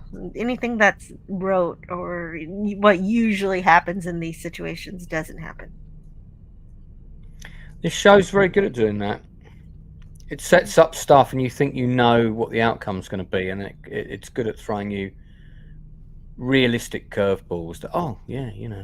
Didn't see that coming, but yeah, okay, that makes sense. It's that kind of stuff. Well, yeah, and Larry's actually upset that Ellen wants a divorce. She wants to stop living a lie. But he's like, wait, we have plans. We're going to go to Mars. Didn't she want to go to Mars? And she's, I don't know what she's doing, but she's doing it. She wants to stop living that lie. And I guess I can understand that. So she does eventually understand. Larry eventually understands. But she's not going to do it right away. So their relationship is kind of sweet because they love each other, in a platonic sense, and he's actually, I think what's happened is he's actually just got kind of used to thinking, well, this is going to be my life, so Yeah. and he's okay with it, and she's not, and it's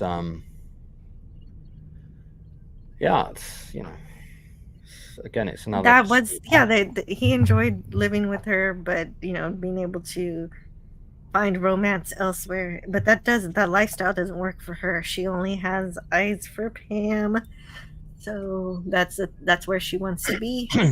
Yeah. And but they have a professional relationship and a friendship. The very first time they meet, they have chemistry. That's why everybody thought they were an item, is because they were such good friends and they could communicate so well.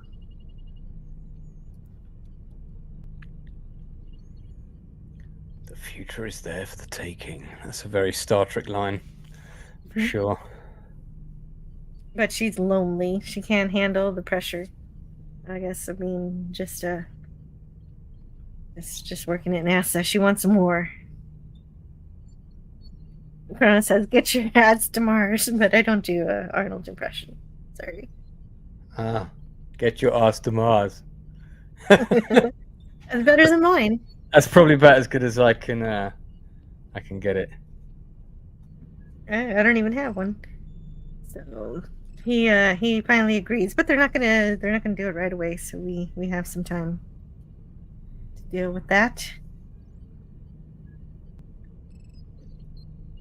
And I forgot to say, before, the Russians and Margot, they share communication frequency codes, and so they can I guess it must be encrypted. That's going to have serious ramifications later. Okay. Thank you for reminding me about that important, what seemed to be a really tiny tidbit in the script, but actually is becomes a massive plot point later. Again, this show's quite good at seeding those kind of things, and it's when there's a big outcome later, you're like, was there something? What was that? Was there something about that? And, it didn't seem like it's going to be such a big thing, and it's just kind of like, what's your phone number? But okay. Yeah. And Danielle makes it to Star City in Russia, and they're like, where's our big brass band? And so they get the exact opposite treatment that they gave the Russians, and they're getting patted down, check for weapons, and all that. So that's how this episode ends. We made it. Also in this episode there's some music. There's Working for a Living by Huey Lewis and the News, played when they're eating burgers with the cosmonauts and having some rapport there.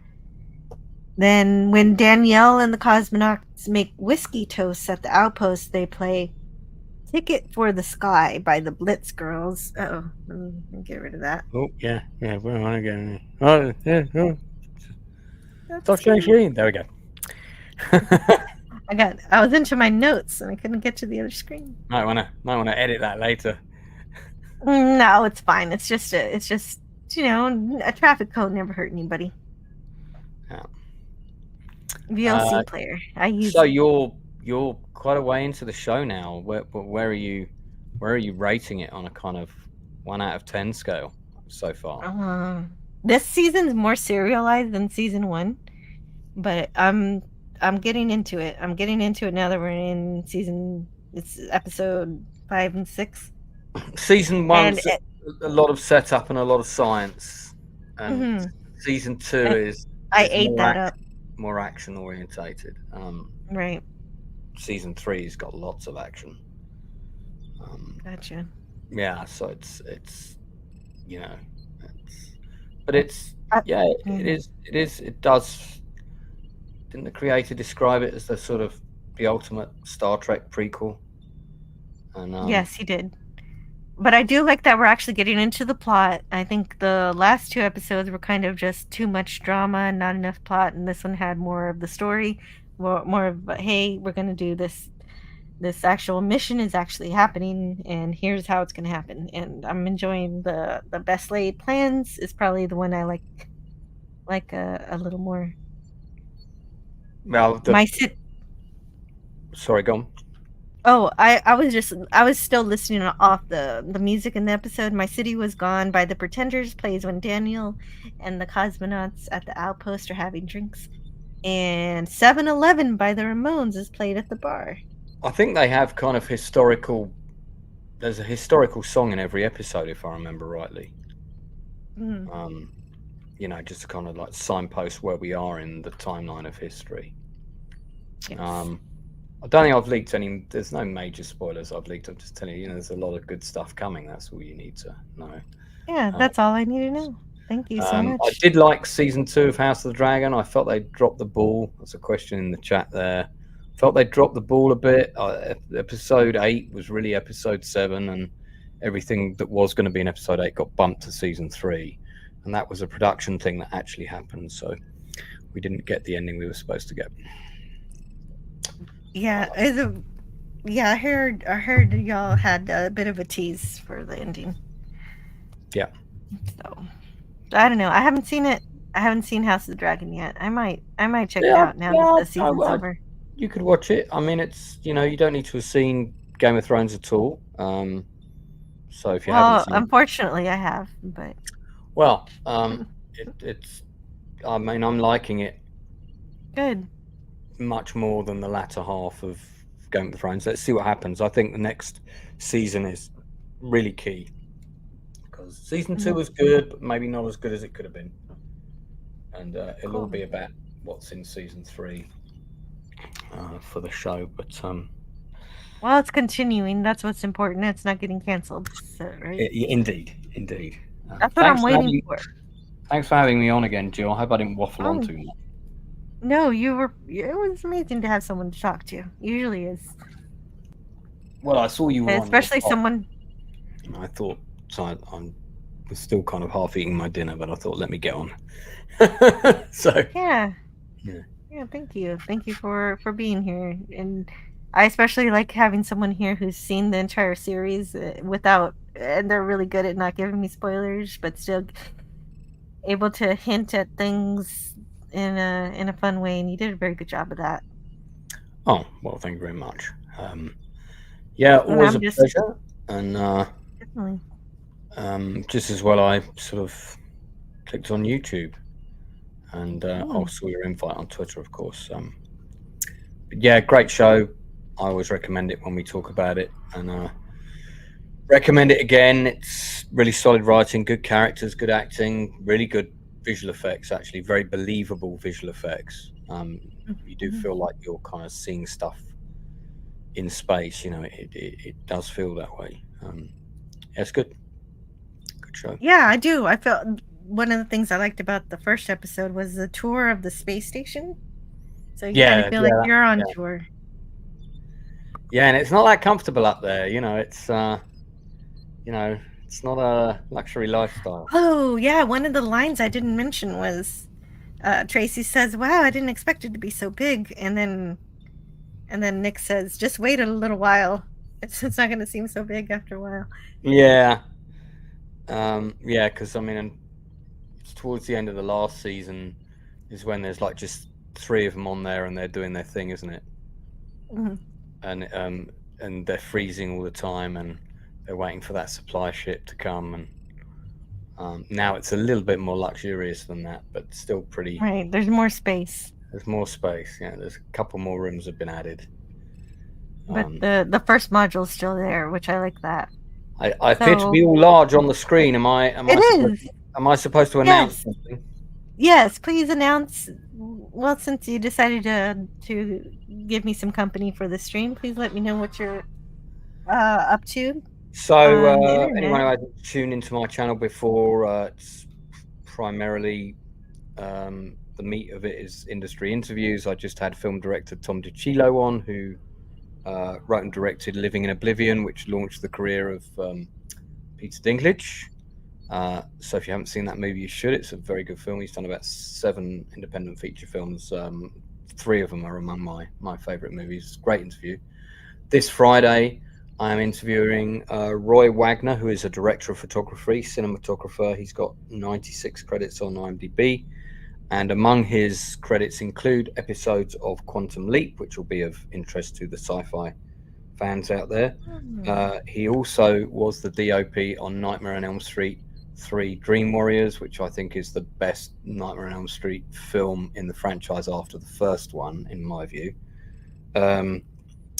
He also did one of my favorite Johnny Depp films. He was the DOP on Nick of Time, which is sort of political assassination thriller with Christopher Walken as the bad guy, and it's almost set like in real time, where they're trying to get him to kill the governor or the governor's wife or something. And it's a really good movie. So I'm looking forward to talking to him about that, and if they shot it in order, and what the challenges were for that.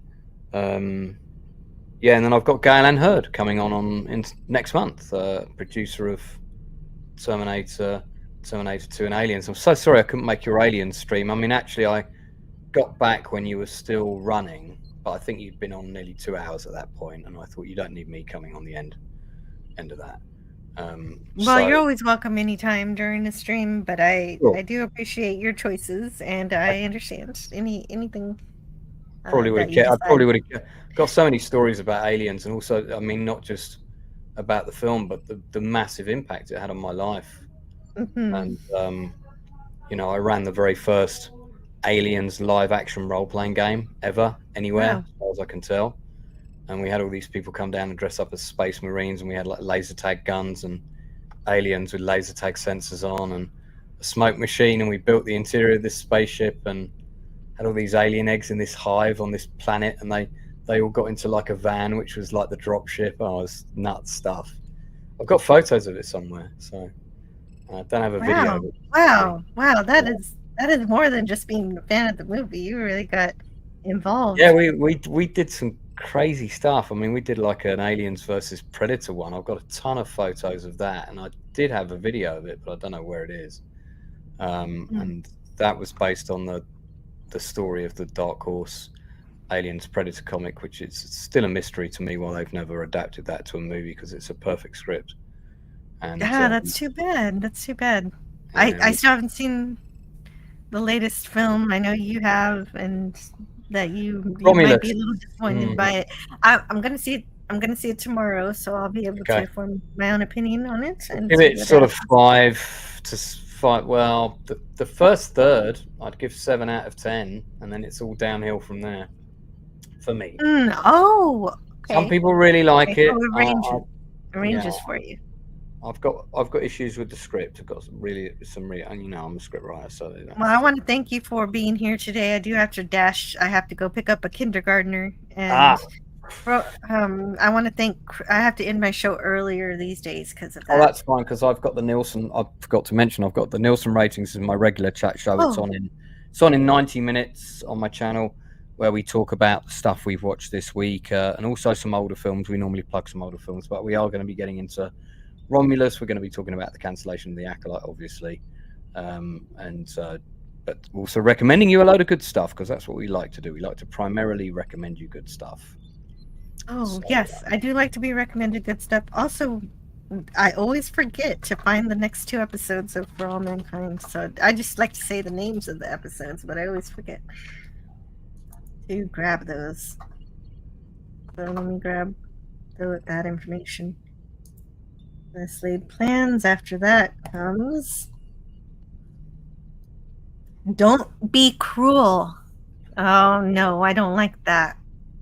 Yeah. No. No. That title is suggestive, indeed. I was praying for that not to be a thing. And Here's to You is the second one. Anyway. Right. Well, I'll bid you adieu then. Thank you so much for having me on again, and I really appreciate it. And hopefully, I'll get you on my channel one of these days. Oh, for sure. Yes, that'll be a good time. I think so. You're always welcome. You're always welcome. So we need to get you back. We need to get you on for the movie quiz as well when we have that. So. Oh, right. That's gonna be a party. It is indeed. All right. I shall. I'll speak to you soon then.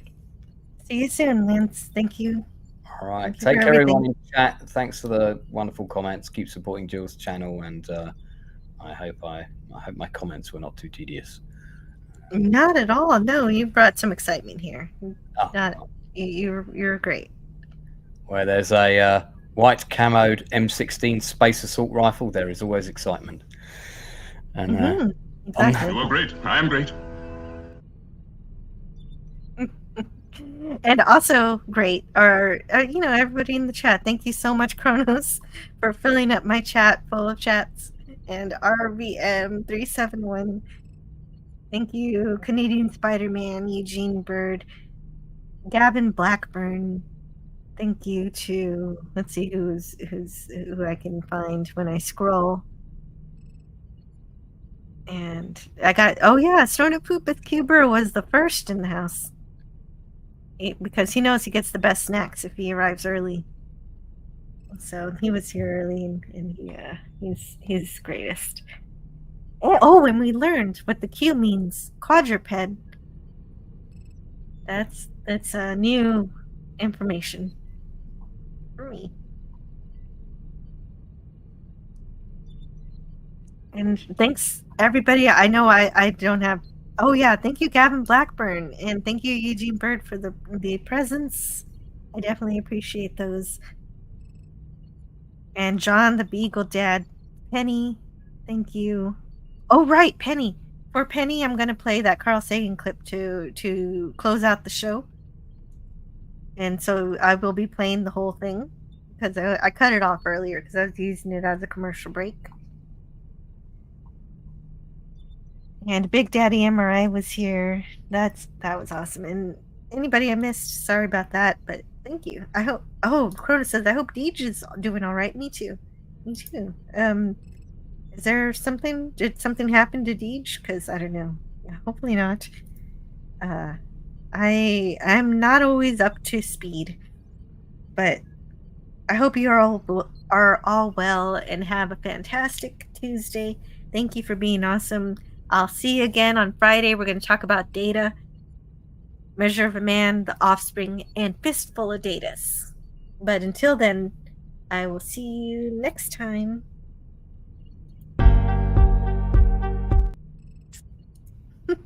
Wrong videos.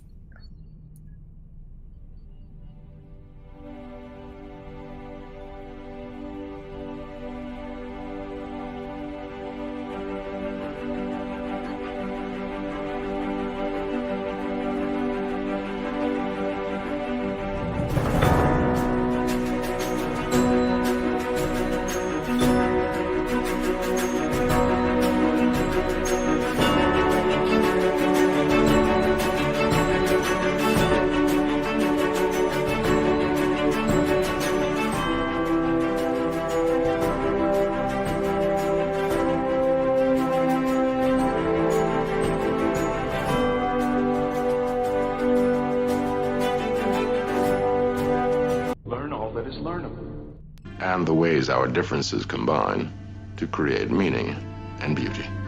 It has always been easier to destroy than to create. May we together become greater than the sum of both of us. Well, now you have something new to think about. Carry on.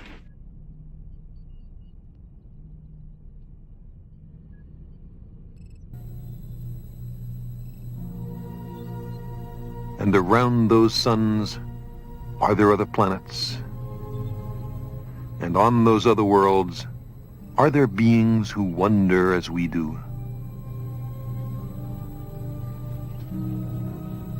Here is a light bulb, which is supposed to represent a nearby star. And next to it, and very hard to see because of the bright light, is a planet. Now we'll need a volunteer who would like to come up, please. Ordinarily, you would have a hard time seeing the planet because it's so close that the star washes out the planet. But if we were able to put something in front of the star to make an artificial eclipse, then we might be able to see the planet. So I'm going to stand over here. Imagine that I'm a telescope somewhere near the Earth. And Tab, if you'd slowly move the disk across. Good. A little faster would be nice. Good. Now you're just beginning to cover over the star. I really can't see the planet at all. Keep going. Good. Now right there, I can't see the star at all, and I see the planet lit by the light of the star. Now that is a method for looking for planets around nearby stars. And that method uses a spacecraft to hold the disk and scan the sky for another telescope to see if there are any planets. So, Tab, you have successfully accomplished your mission to look for planets around other stars. Thank you for being our interplanetary spacecraft. So, this is one way. And there are spaceships that will be able to do this in the next 10 years or so. And there's another way. This has already been tried from the Earth. Imagine that there's a nearby star that you can see. It's bright. And it has a dark companion, a planet, shining only by reflected light near it, so dim you can't see it. But imagine that this planet and its star are going around each other, like that. You can see the star, you can't see the planet. So now I'm going to need 2 volunteers. One, you two. Because, just to save some time, because now I need one of you to turn the star and the planet, and another person to pull the star and planet along. And what you will see is that the star you can make out will be moving in a funny, wiggly pattern, which will be the clue, the evidence for the existence of the dark planet. Okay, let's have a spin. Good. And a pull. And you see this funny motion that the star makes because of the planet. Thank you very much. So that's another way of finding out the existence of a planet that you couldn't see directly. Well, both of these methods are being used. And by the time that you people are as old as I am, we should know for all the nearest stars whether they have planets going around them or not. We might know dozens or even hundreds of other planetary systems and see if they're like our own or very different or no other planets going around other stars at all. That will happen in your lifetime. And it'll be the first time in the history of the world that anybody found out really if there are planets around the other stars. Now, the nearby stars, the ones you can see with the naked eye, those are all in what's called the solar neighborhood. That's really what astronomers call it, the neighborhood. But it's a very tiny place in the Milky Way galaxy. The Milky Way is that band of light that you see across the sky on a clear night. I can't tell if there are any more clear nights in Brooklyn, but you must have seen the Milky Way, right? See? Faint band of light at night. Well, that's just 100 billion stars, all seen together. You're in the wrong bit.